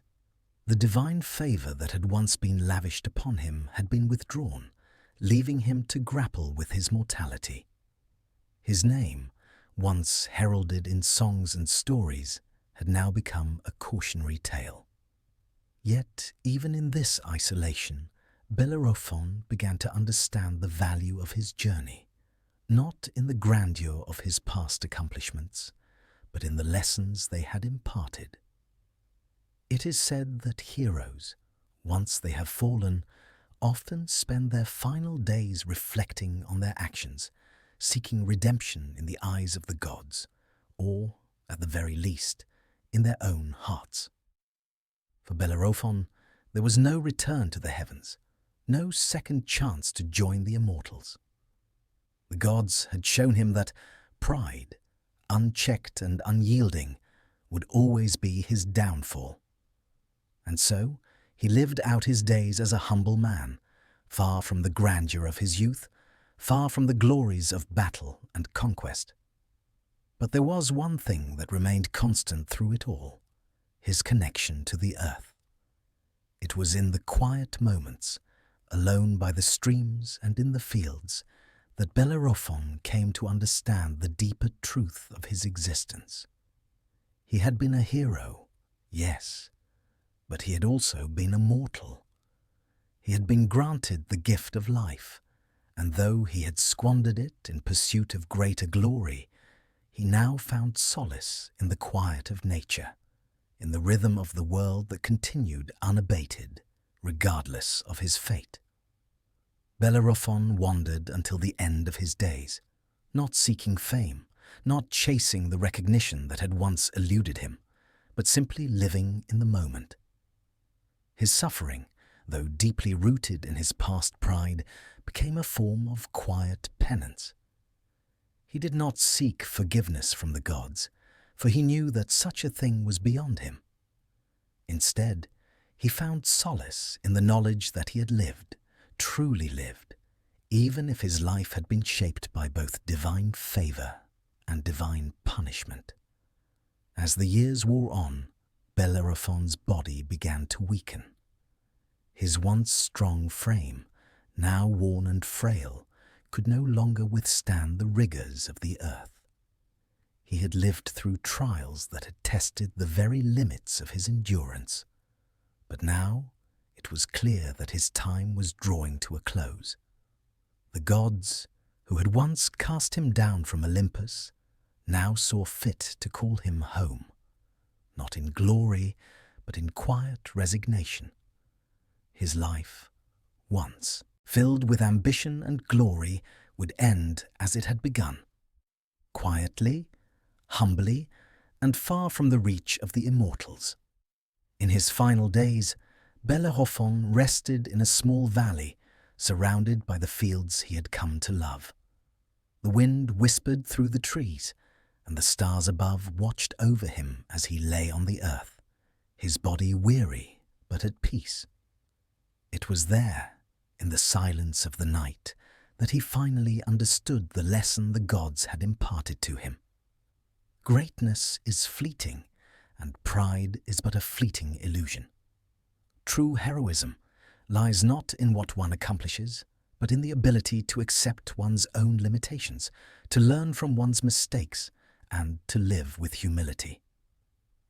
As Bellerophon's last breath left his body, It is said that the gods themselves took notice, though they did not grant him the immortality he had once sought. Instead, they allowed him to rest, free from the torment of his past, free from the ambitions that had once driven him. The hero had found redemption not in victory, but in acceptance. His story, which had once been a tale of triumph and pride, had transformed into one of quiet reflection and growth. In his death, Bellerophon found the peace that had eluded him in life. Though his body was laid to rest in the earth, his name lived on in myth, not as a symbol of glory, but as a reminder of the dangers of unchecked ambition. Bellerophon's story would be told for generations, not for the victories he had won, but for the lessons he had learned through his fall from grace. And so, Bellerophon's redemption came, not through divine forgiveness, but through his acceptance of his own humanity. His story, once one of great triumph, had ended as a humble reflection on the cost of pride. He had been a hero in the eyes of the world, but in the end, he was just a man who had learned that true greatness lies not in the pursuit of glory, but in the quiet acceptance of one's place in the world. Bellerophon's life, though marked by tragedy and divine retribution, was not one without lasting impact. Though he lived his final years in solitude, far from the grand victories and the adoration of the crowds, the stories of his triumphs and failures continued to reverberate throughout the ages. His name, once synonymous with heroism and divine favor, would eventually become a symbol not only of strength and bravery, but of humility, redemption, and the cost of hubris. In the years following his death, the myth of Bellerophon was told and retold. It was a story that echoed through the halls of temples, passed down through generations by storytellers and scholars alike. His journey was one that had inspired countless others to dream of greatness, yet also served as a cautionary tale for those who sought to reach beyond their grasp. In this way, his legend persisted long after he had left the mortal world. Bellerophon had been more than just a hero. He had been a symbol of what it meant to rise to greatness, only to fall to the consequences of his own pride. His tale was not one of an immortal hero, but of a mortal man who dared to challenge the gods and was ultimately brought low by the very ambition that had driven him. His story was both a warning and a lesson that greatness could be achieved, but only through humility and acceptance of one's own limits. The people of Lycia, the land that had seen both Bellerophon's greatest triumphs and his most tragic fall, remembered him not with disdain, but with a deep respect. They knew that the hero who had once ridden Pegasus to defeat the Chimera was the same man who had walked the earth in humility in his final days. And in this humility, they found a new understanding of what it meant to be truly great. The gods, too, did not forget Bellerophon, though their memory of him was not one of eternal glory. In the vast realm of the divine, his name became a quiet whisper, a reminder of the dangers of pride and the importance of accepting one's place in the cosmic order. He had been a hero who reached for the heavens, but in his fall he had found something more profound than glory, the understanding of his own mortality. In the arts, Bellerophon's legend endured. Poets and playwrights inspired by his story wrote of his deeds and his downfall, depicting the complexities of his character in epic verses. Sculptors, too, immortalized him in marble, capturing the hero in moments of both triumph and reflection. His image, though marked by the flaws of his pride, became a symbol of the human condition, the desire to achieve greatness, the inevitability of failure, and the possibility of redemption. Yet, perhaps the most enduring aspect of Bellerophon's legacy was the lesson that came from his fall. His story taught that even the greatest of heroes were not immune to the weaknesses of human nature. The gods, in their wisdom, had shown Bellerophon that to reach for the heavens was to risk falling to earth, and that no mortal could ever truly transcend their own limitations. Bellerophon's name, though forever linked with his tragic end, was also a symbol of the resilience of the human spirit. He had not given up, even after his fall. Though the gods had taken his place among the immortals, they had not taken his ability to reflect, to learn from his mistakes, and to find peace in his final days. In this, Bellerophon had found a form of redemption that transcended the divine. His legacy was not one of conquest and glory, but of the quiet dignity of a man who had learned to live with his flaws. As the years passed, the myth of Bellerophon continued to resonate with those who heard it.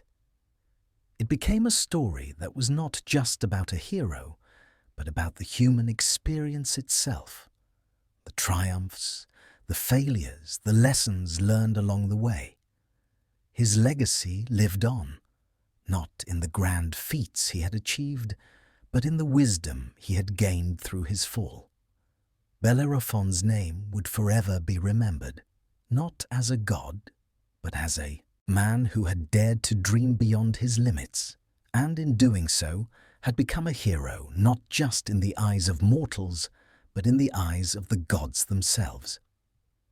His story was one of both glory and tragedy, but ultimately it was a story of redemption. In the end, Bellerophon had become more than just a hero. He had become a symbol of the complexities of the human spirit, its capacity for greatness, its inevitable flaws, and its potential for growth. As time passed, Bellerophon's name became more than just a legend. It became an enduring symbol. His story transcended the bounds of Greek myth, woven into the fabric of artistic expression and literary tradition. The hero who had once soared on the wings of Pegasus to the heights of Olympus now found his place among the timeless figures of art and literature, his tale continuing to inspire and resonate with each retelling. In the realm of art, Bellerophon's myth was captured in the most enduring and striking ways. Sculptors, painters, and artisans alike found his story to be one of profound symbolism, rich with imagery of ambition, downfall, and redemption. The most famous depictions of Bellerophon in art focused on his battles, the fierce confrontation with the chimera, the moment of triumph as the great beast was felled beneath his spear. Artists captured the intensity of that battle, freezing the hero's strength and focus in time, immortalizing the ferocity of his struggle. The portrayal of Bellerophon riding Pegasus also became iconic. Artists often depicted the divine steed as a majestic, winged creature that soared through the skies alongside its master, representing the divine grace that had aided the hero in his quest. Pegasus, so often shown with rippling wings and a proud, noble bearing, became synonymous with Bellerophon's rise to greatness. Together, they embodied the harmonious balance of human strength and divine intervention, a pairing that seemed as natural as it was powerful. But in many of these artistic representations, there was a shadow that lingered. The fall of Bellerophon, his tragic attempt to ascend to the heavens, and his subsequent plummet to the earth, was often depicted with an air of solemnity. It was as though the very elements of the artwork captured the essence of hubris and divine retribution, the disillusionment of a hero who had dared too much. In these works, Bellerophon's fall was not just a physical one, but a symbol of the inherent frailty of even the greatest of men, a reminder that pride could lead to one's undoing. In literature, Bellerophon's story found its way into the epic poems and tragedies of the ancient world. Poets like Pindar and Hesiod, who wove the tales of Greek heroes into their works, referenced Bellerophon's rise and fall as a moral tale, a lesson in humility and the dangers of ambition. His story was used as a cautionary example, illustrating the concept of hubris, the Greek notion of excessive pride and arrogance before our gods. Though he had been favored by the gods, his attempts to transcend his mortal limits led to his tragic end, and in this he became a powerful literary tool.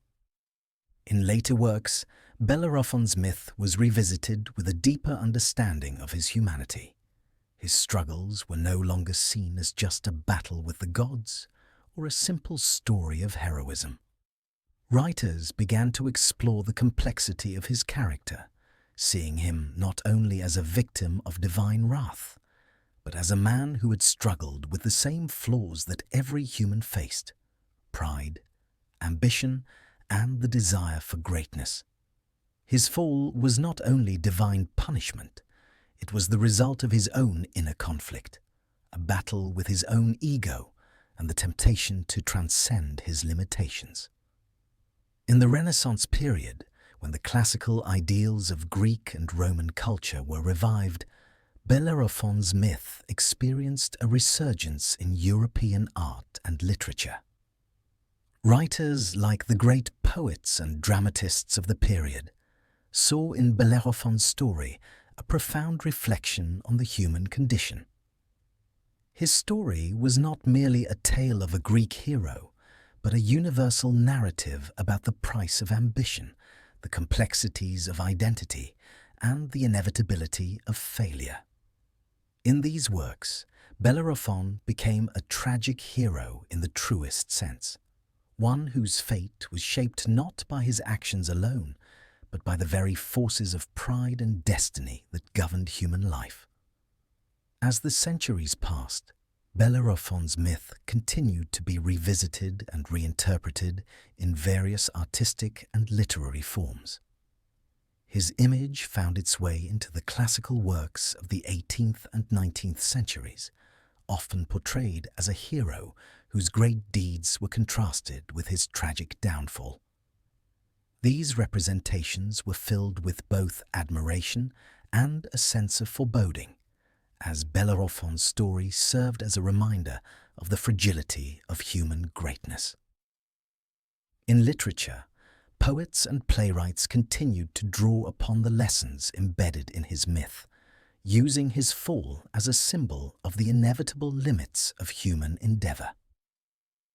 In modern times, Bellerophon's legacy has lived on in various forms of media, novels, films, and even comics, where his myth has continued to inspire new generations.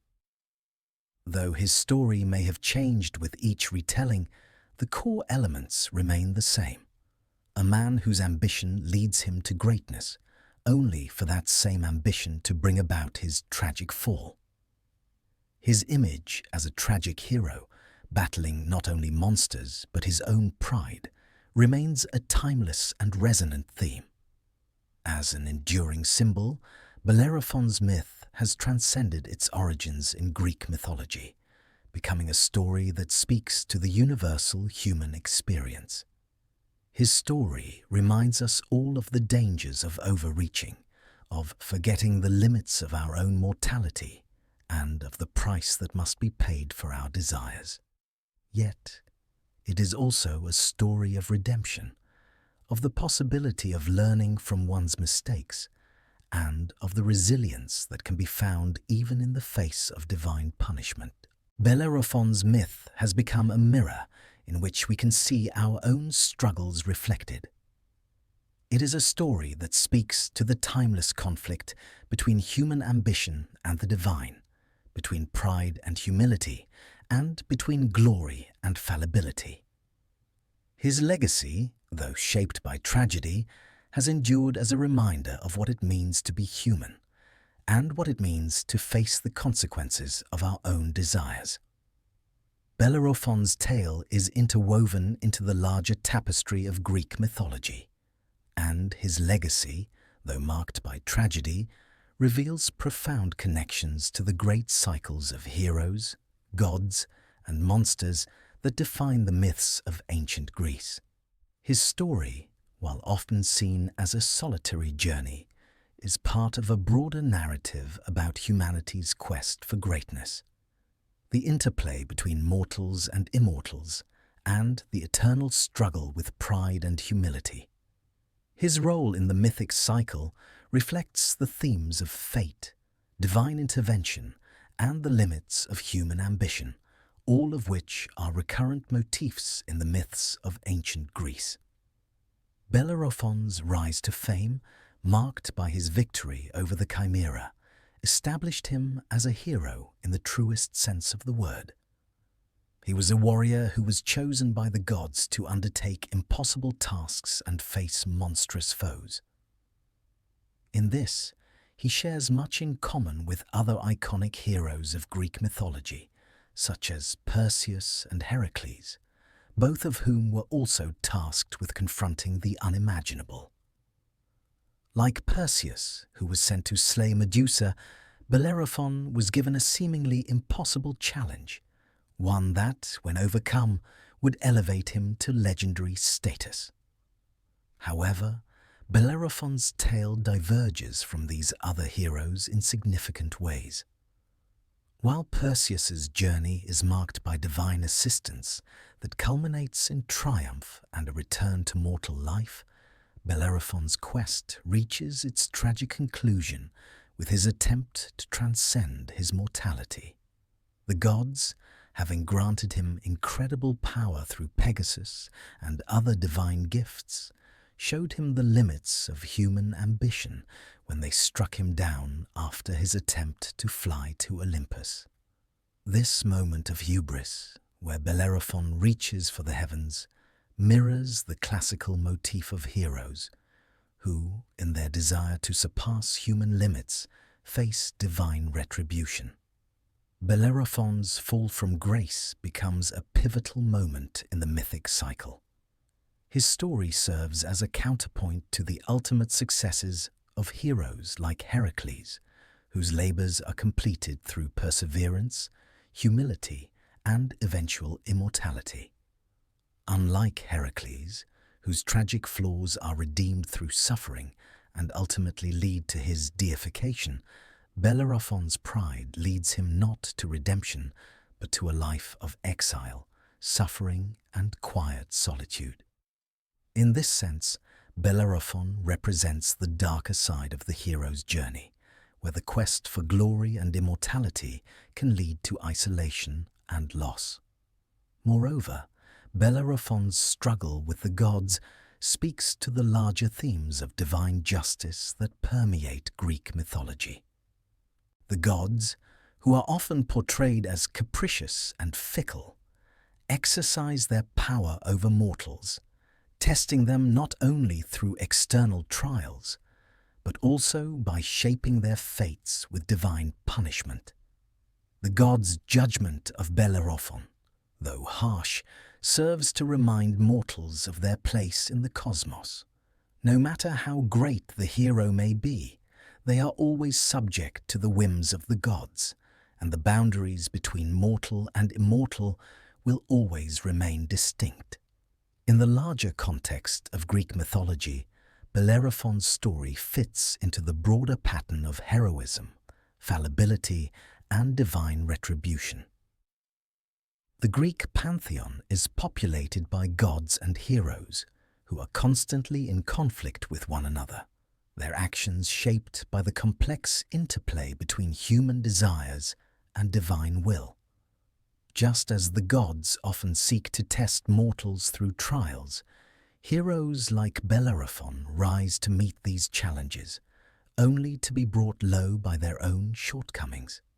His story emphasizes the cyclical nature of human ambition and divine intervention, a pattern repeated throughout the myths of figures such as Achilles, Oedipus, and Icarus, each of whom experiences a rise to glory followed by a tragic fall due to human flaw.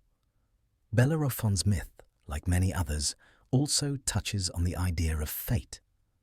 In Greek mythology, fate is often an inescapable force, determining the lives of gods and mortals alike. Heroes may struggle against fate, but they are often caught in its unyielding grasp.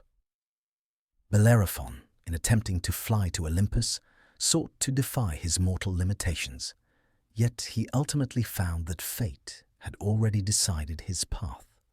His attempt to transcend his humanity was his downfall, as the gods, ever watchful, ensured that he could never escape the bounds of his mortal form.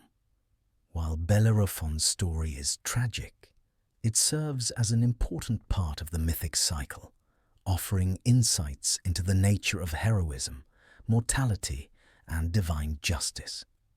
His rise to greatness, his fall from grace, and his final years of suffering illustrate the complexities of Greek mythology, where heroes are not defined by their victories alone, but by their ability to confront their flaws and accept their limitations.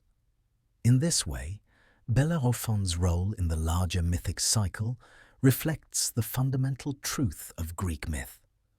No mortal, no matter how great, can escape their fate, and even the most divine of heroes are subject to the will of the gods. In the myth of Bellerophon, Pegasus is far more than just a noble steed.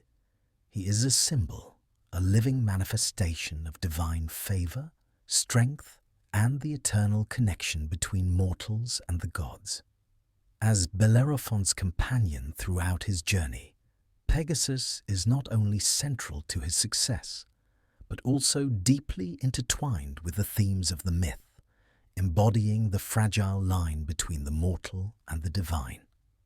The winged horse, born from the blood of Medusa when Perseus severed her head, represents the transcendence of human limits, the gift of flight, and the potential for both glory and downfall. At its core, the symbolism of Pegasus is multifaceted.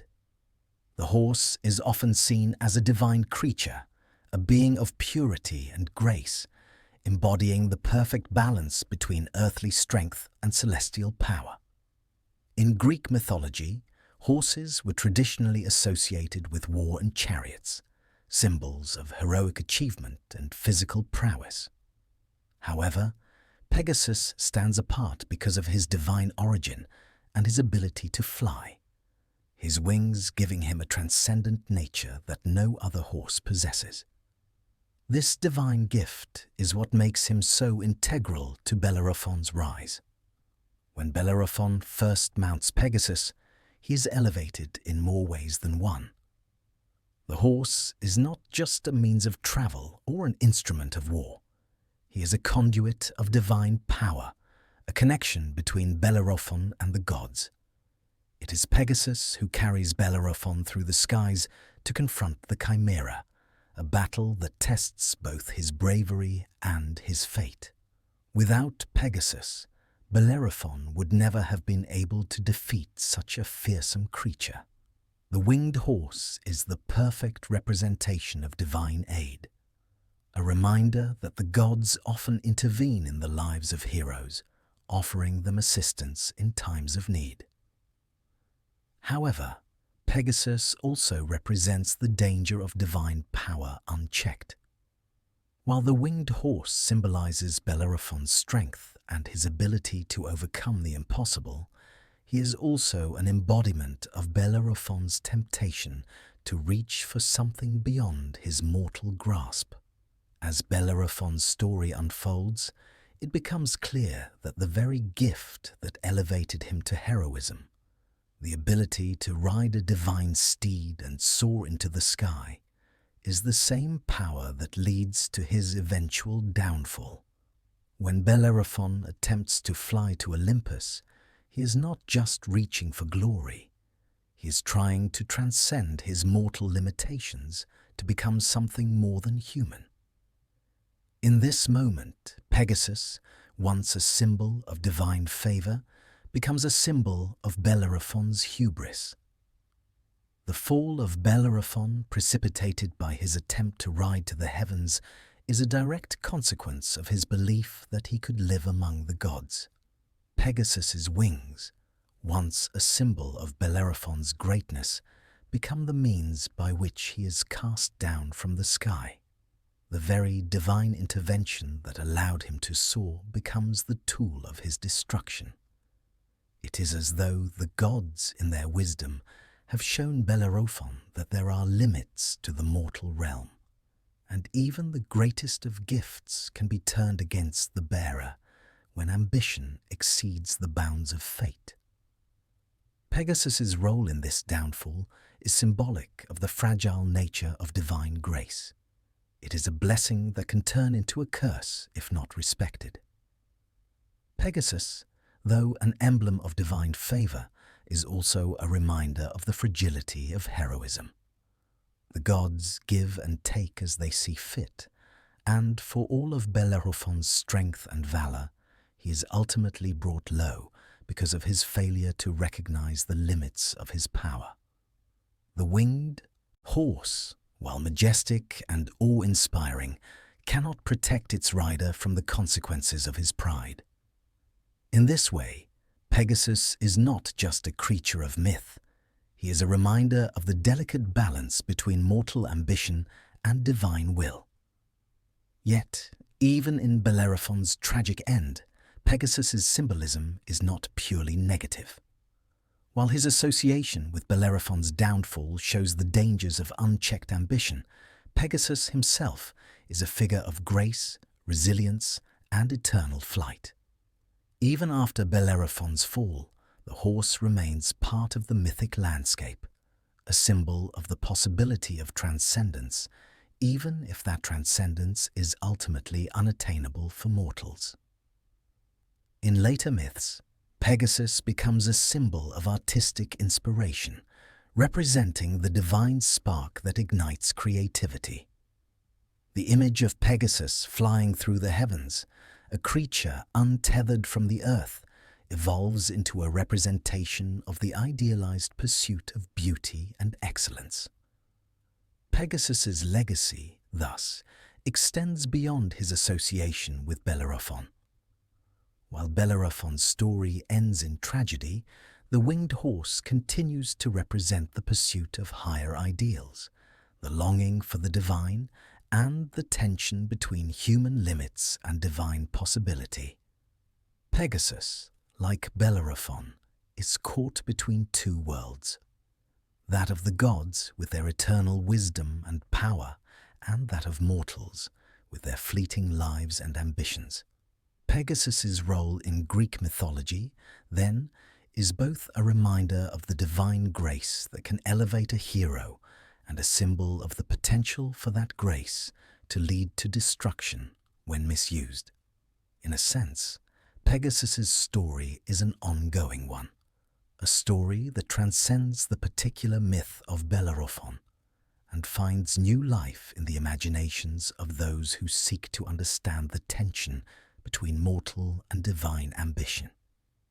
He becomes a symbol of the divine inspiration that lives within all of us, a reminder that, while we may be grounded in our mortal forms, we are capable of reaching for the stars, even if that reach leads to our fall. Bellerophon's story is a quintessential example of hubris, a theme that runs deep through Greek mythology and serves as a warning to all who seek greatness beyond their limits. In Greek myth, hubris is the excessive pride or arrogance that leads a mortal to believe they can transcend the natural boundaries imposed by the gods. Bellerophon, despite his many triumphs and divine assistance, fell victim to this fatal flaw, and it ultimately led to his undoing. When Bellerophon first set out on his journey, he was a man marked by destiny, chosen by the gods to perform feats that no mortal had attempted before. His success against the Chimera, his conquest of the Solymi, and his victory over the Amazons were all the result of both his strength and the divine favor bestowed upon him. Riding Pegasus, a gift from the gods, Bellerophon soared to heights that seemed to separate him from the very limitations of mortality. He was a hero, revered by those around him, and he began to believe that his strength, his prowess, and his divine companion made him invincible. But it was precisely this belief that led him down a perilous path. With every victory, Bellerophon's sense of invulnerability grew. He had triumphed over beasts, defeated warriors, and completed impossible tasks, all under the watchful eyes of the gods. Yet, this success gave rise to a dangerous temptation: the desire to become more than a mortal, to transcend the very nature of his humanity. In his heart, Bellerophon began to dream of rising to the heavens, of joining the gods in their immortal realm, believing that he, too, could ascend beyond the confines of the earth and achieve eternal glory. This ambition, though rooted in a desire for greatness, was the very thing that led to his downfall. His decision to fly to Olympus, to challenge the gods themselves by attempting to reach their realm, was the ultimate act of hubris. In his mind, he had earned the right to stand among the gods. The divine favor he had received, the victories he had won, these things led him to believe that the gods owed him something more. He had proved himself worthy, and so, in his arrogance, he sought to claim what was not his to take: immortality. The gods, in their wisdom, could not allow such hubris to go unchecked. They had watched Bellerophon's rise, seen his valor and his strength, but they had also seen the dangers of his growing pride. No mortal could ever transcend their own nature, no matter how great their achievements. The gods' wrath, though not always immediate, is inevitable when mortals exceed the limits of their place in the world. Zeus, the king of the gods, struck Bellerophon down when he attempted to reach Olympus, sending a bolt of divine lightning that shattered the hero's ambition. Pegasus, the great winged steed, was unable to carry Bellerophon past the boundaries of the mortal realm. With a single strike, the gods cast Bellerophon back to the earth, forcing him to confront the consequences of his actions. His flight to the heavens was not only physically impossible, but it was also an affront to the divine order. It was a reminder that even the greatest heroes were still bound by the laws of nature and fate. The fall of Bellerophon serves as a profound lesson in Greek mythology. His story illustrates the perils of hubris and the inevitable punishment that follows when mortals forget their place in the world. In Greek thought, the gods were not just rulers of the heavens. They were the custodians of order, justice, and balance. They were the forces that kept the universe in harmony, and any attempt to disturb that balance was met with swift retribution. Bellerophon's hubris was not an isolated event in Greek mythology. Many other heroes, gods, and mortals have fallen victim to the same fatal flaw. Figures like Narcissus, who became so infatuated with his own reflection that he died gazing at it, or Icarus, who flew too close to the sun, each exemplify the danger of believing one's greatness can surpass the limits set by the gods. Hubris is a theme that runs through nearly every myth in Greek mythology, serving as a reminder that no mortal can escape their fate or the will of the gods. Bellerophon, in his desire to reach Olympus, was not simply seeking eternal glory. He was also seeking control over his destiny, control over his life, and ultimately control over the divine. In his arrogance, he failed to recognize the essential truth of Greek mythology, that mortals are always at the mercy of the gods. No matter how strong, clever, or successful they may be, they cannot escape the divine order. The gods may grant them favor, but they also have the power to take it away, and when they do, the consequences are dire. Bellerophon's story is one of both triumph and tragedy, but at its heart, it is a cautionary tale about the dangers of ambition unchecked by humility. The hero who sought to conquer the heavens was brought low by the very pride that had once made him great. In the end, his fall serves as a reminder that no mortal, no matter how mighty, can ever transcend the boundaries of their nature. The gods, in their wisdom, will always restore balance, and those who seek to challenge that balance will face the consequences. Bellerophon's life, though tragic, is a story rich with lessons that resonate far beyond the ancient world of Greek mythology. His rise to fame and his eventual fall from grace serve as a powerful reminder of the consequences of ambition, the limits of human power, and the importance of humility. His tale, woven with both triumph and suffering, holds a mirror to the human experience, reflecting the timeless challenges of pride, hubris, and the pursuit of greatness. One of the central lessons from Bellerophon's life is the danger of hubris, the excessive pride or arrogance that blinds one to their own limitations. Bellerophon, in his early years, was the embodiment of heroism, brave, skilled, and favored by the gods.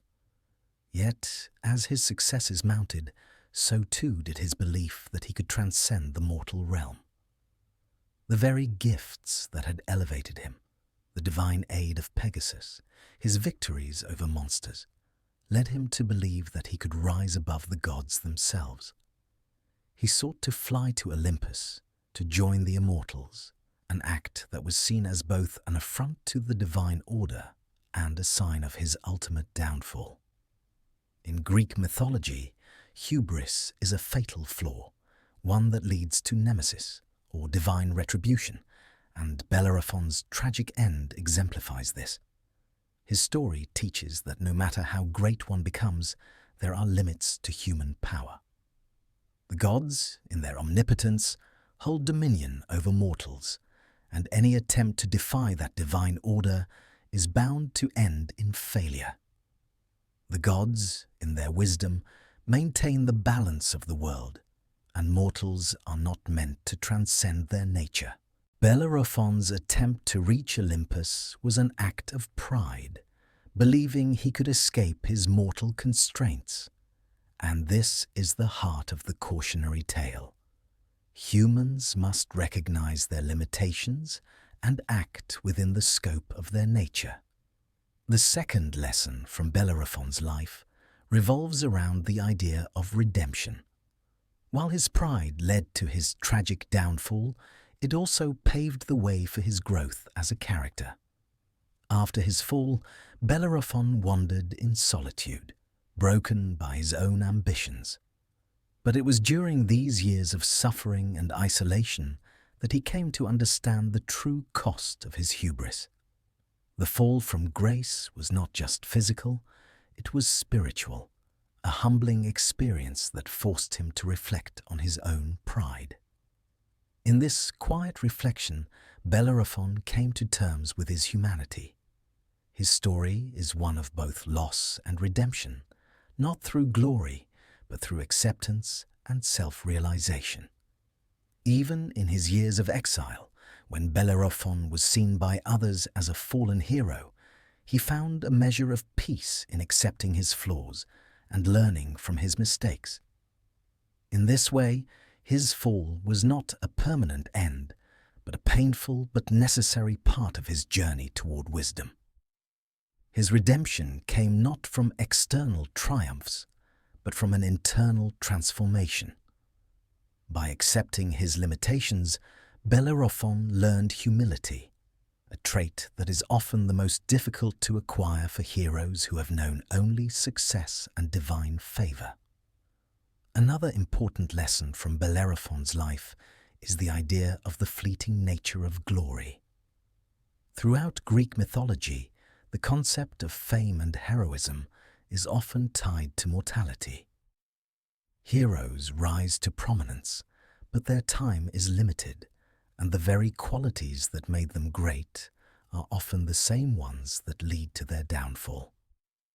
Bellerophon's story serves as a reminder that glory is temporary, and while it may bring recognition and admiration, it is not permanent. The pursuit of immortality, whether through divine favor or human achievement, is ultimately futile. The gods, in their wisdom, ensure that all mortals remain bound by the constraints of time. Bellerophon's downfall was not just the loss of his divine ambition, but the recognition that his human limitations were an essential part of his existence.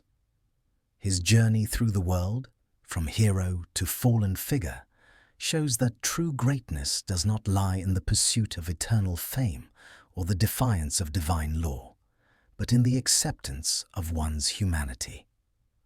The most lasting legacies are those that are rooted in humility and self-awareness, not in the vain pursuit of immortality. Finally, Bellerophon's life teaches us that even in the face of divine retribution, there is room for growth. The gods, while they punish those who act out of pride, also offer opportunities for learning and reflection. Though Bellerophon's fall was harsh, it was not without purpose. His exile and suffering were part of his journey toward greater self-understanding. His story shows that, even in the wake of failure, there is the potential for personal growth and redemption. It is not the fall that defines a person, but how they rise from it. And Bellerophon, in his later years, found a measure of peace in this understanding. In many ways, Bellerophon's life mirrors the journey of every mortal: the pursuit of greatness, the temptation of hubris, the fall, and the eventual acceptance of one's limitations.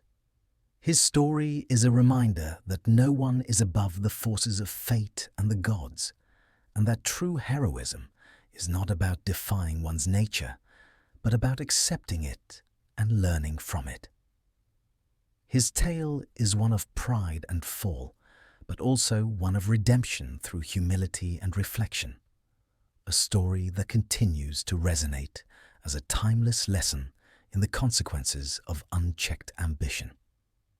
As time passed, Bellerophon's name slowly faded from the collective memory of the mortals who once revered him. His story, once one of inspiration and admiration, had become a cautionary tale whispered among the halls of myth. The gods, too, had moved on from the hero who had once soared alongside Pegasus, a reminder that even the greatest of heroes could be humbled by their own hubris. Yet, despite his fall, Bellerophon's legacy did not completely vanish. His story, though marked by tragedy, still carried meaning for those who came after him.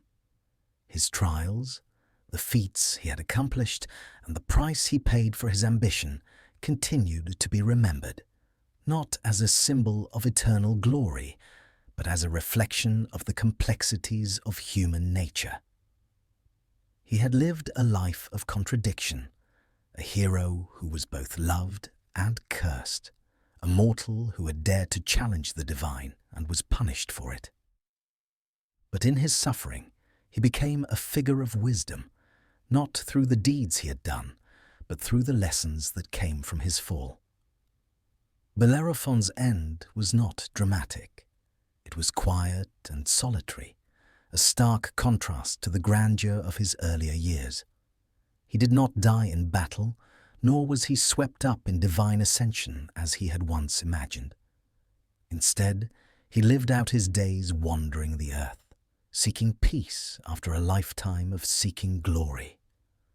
The warrior, now humbled by time and experience, found solace in the very solitude that had once been his punishment. The earth, which had once seemed so vast and filled with challenges, became his refuge. It was there, in the stillness of the natural world, that Bellerophon came to terms with his life. The final days of Bellerophon's life were marked by a quiet acceptance of his fate. He had faced the wrath of the gods, the judgment of his own pride, and had lived through the consequences of reaching too high. In the end, there was no more glory to be sought, no battles to be won. His journey was over, and he found himself contemplating the very nature of heroism, mortality, and the fragile line between greatness and humility. In his final moments, there was no bitterness, only a resigned understanding of the lessons life and the gods had taught him. After his death, Bellerophon was not remembered as a god, nor as a fallen hero of ancient times. His legacy lived on in a quieter way, reflected in the very nature of his fall. The gods, while punishing him for his pride, had left behind a story that would continue to resonate through generations. His fall became the lesson that even the greatest heroes are bound by their mortal limitations, and that hubris, the desire to rise above one's place in the world, can lead to one's undoing. Bellerophon's myth continued to echo through the annals of time, not as a tale of eternal victory, but as a story of redemption through suffering and reflection. His name lived on, but it was no longer associated with the glory of Olympus. Instead, Bellerophon became a figure who embodied the cyclical nature of human ambition, a hero who reached for the stars only to be reminded of the price of such pride. His story became a guiding principle, teaching future generations the importance of humility, the fragility of success, and the inevitability of failure for those who dare to defy their own nature. As the years passed, the world around Bellerophon's myth evolved, but the lessons it carried remained timeless.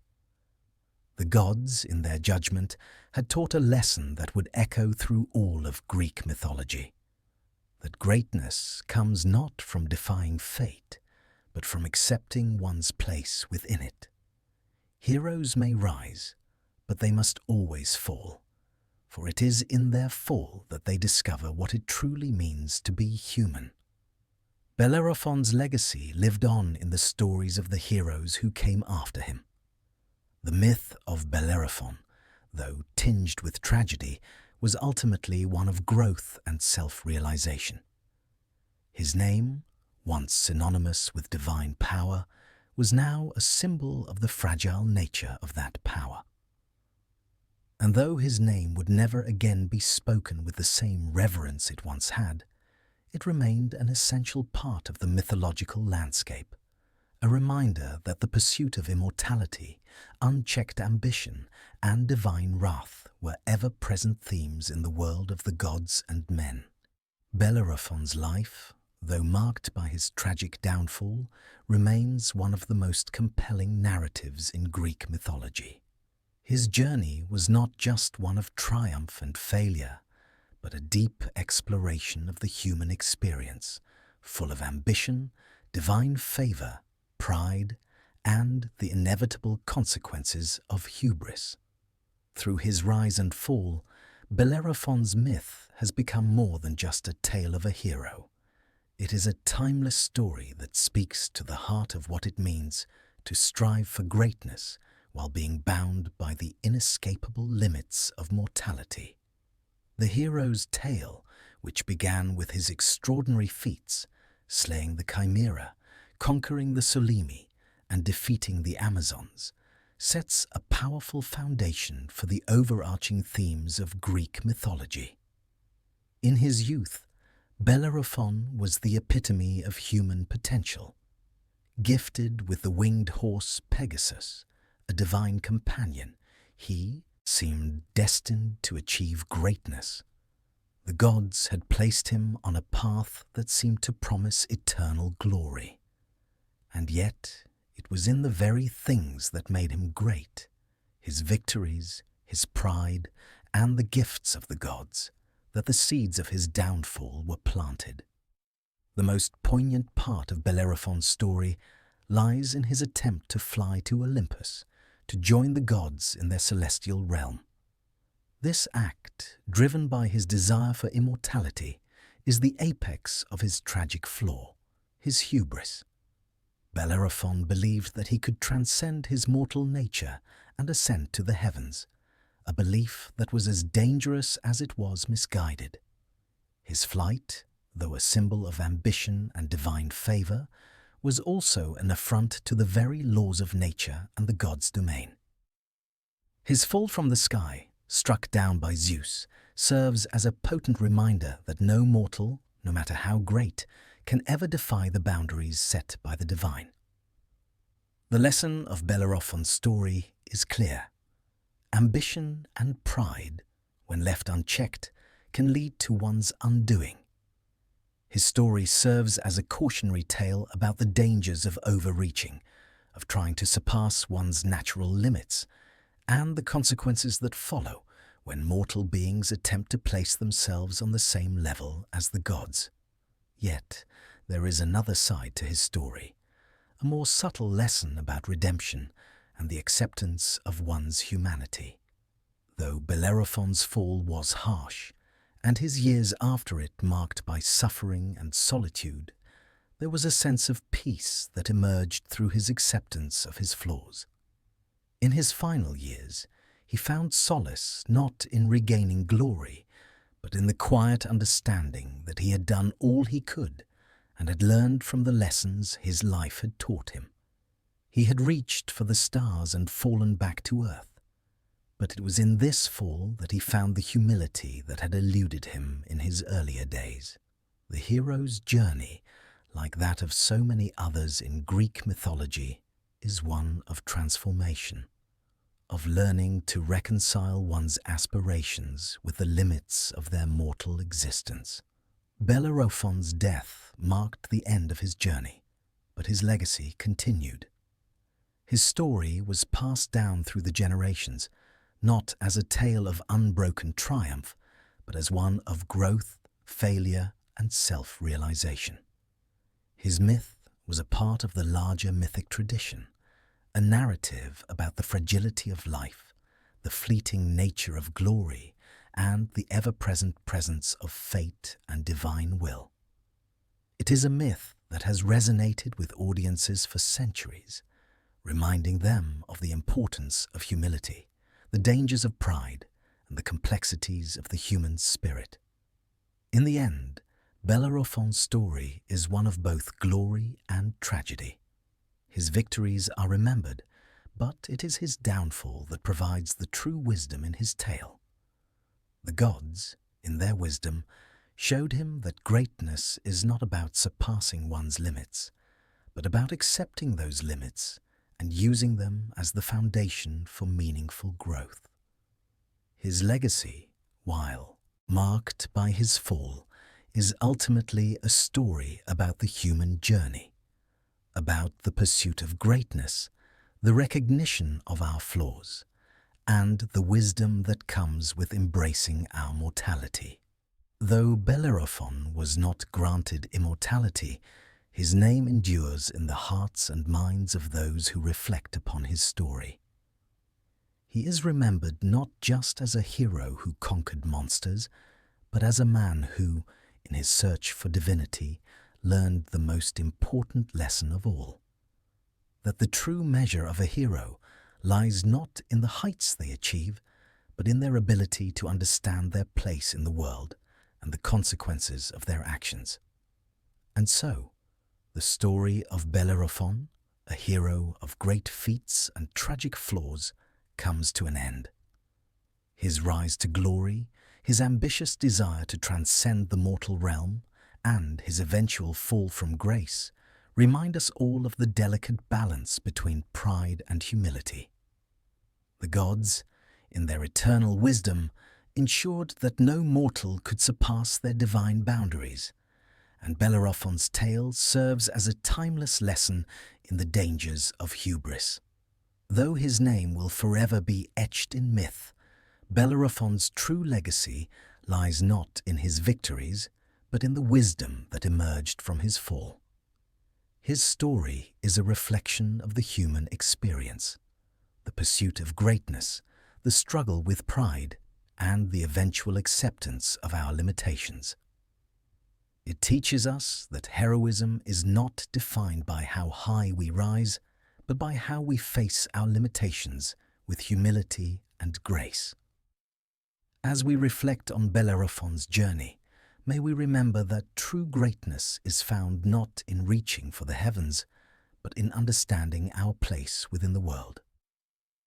The gods, fate, and time may shape our paths, but it is our ability to learn from our mistakes that ultimately defines our legacy. Thank you for joining me on this journey through the life of Bellerophon. If you enjoyed this story, be sure to like, subscribe, and share your thoughts with us. May the lessons of this myth stay with you always.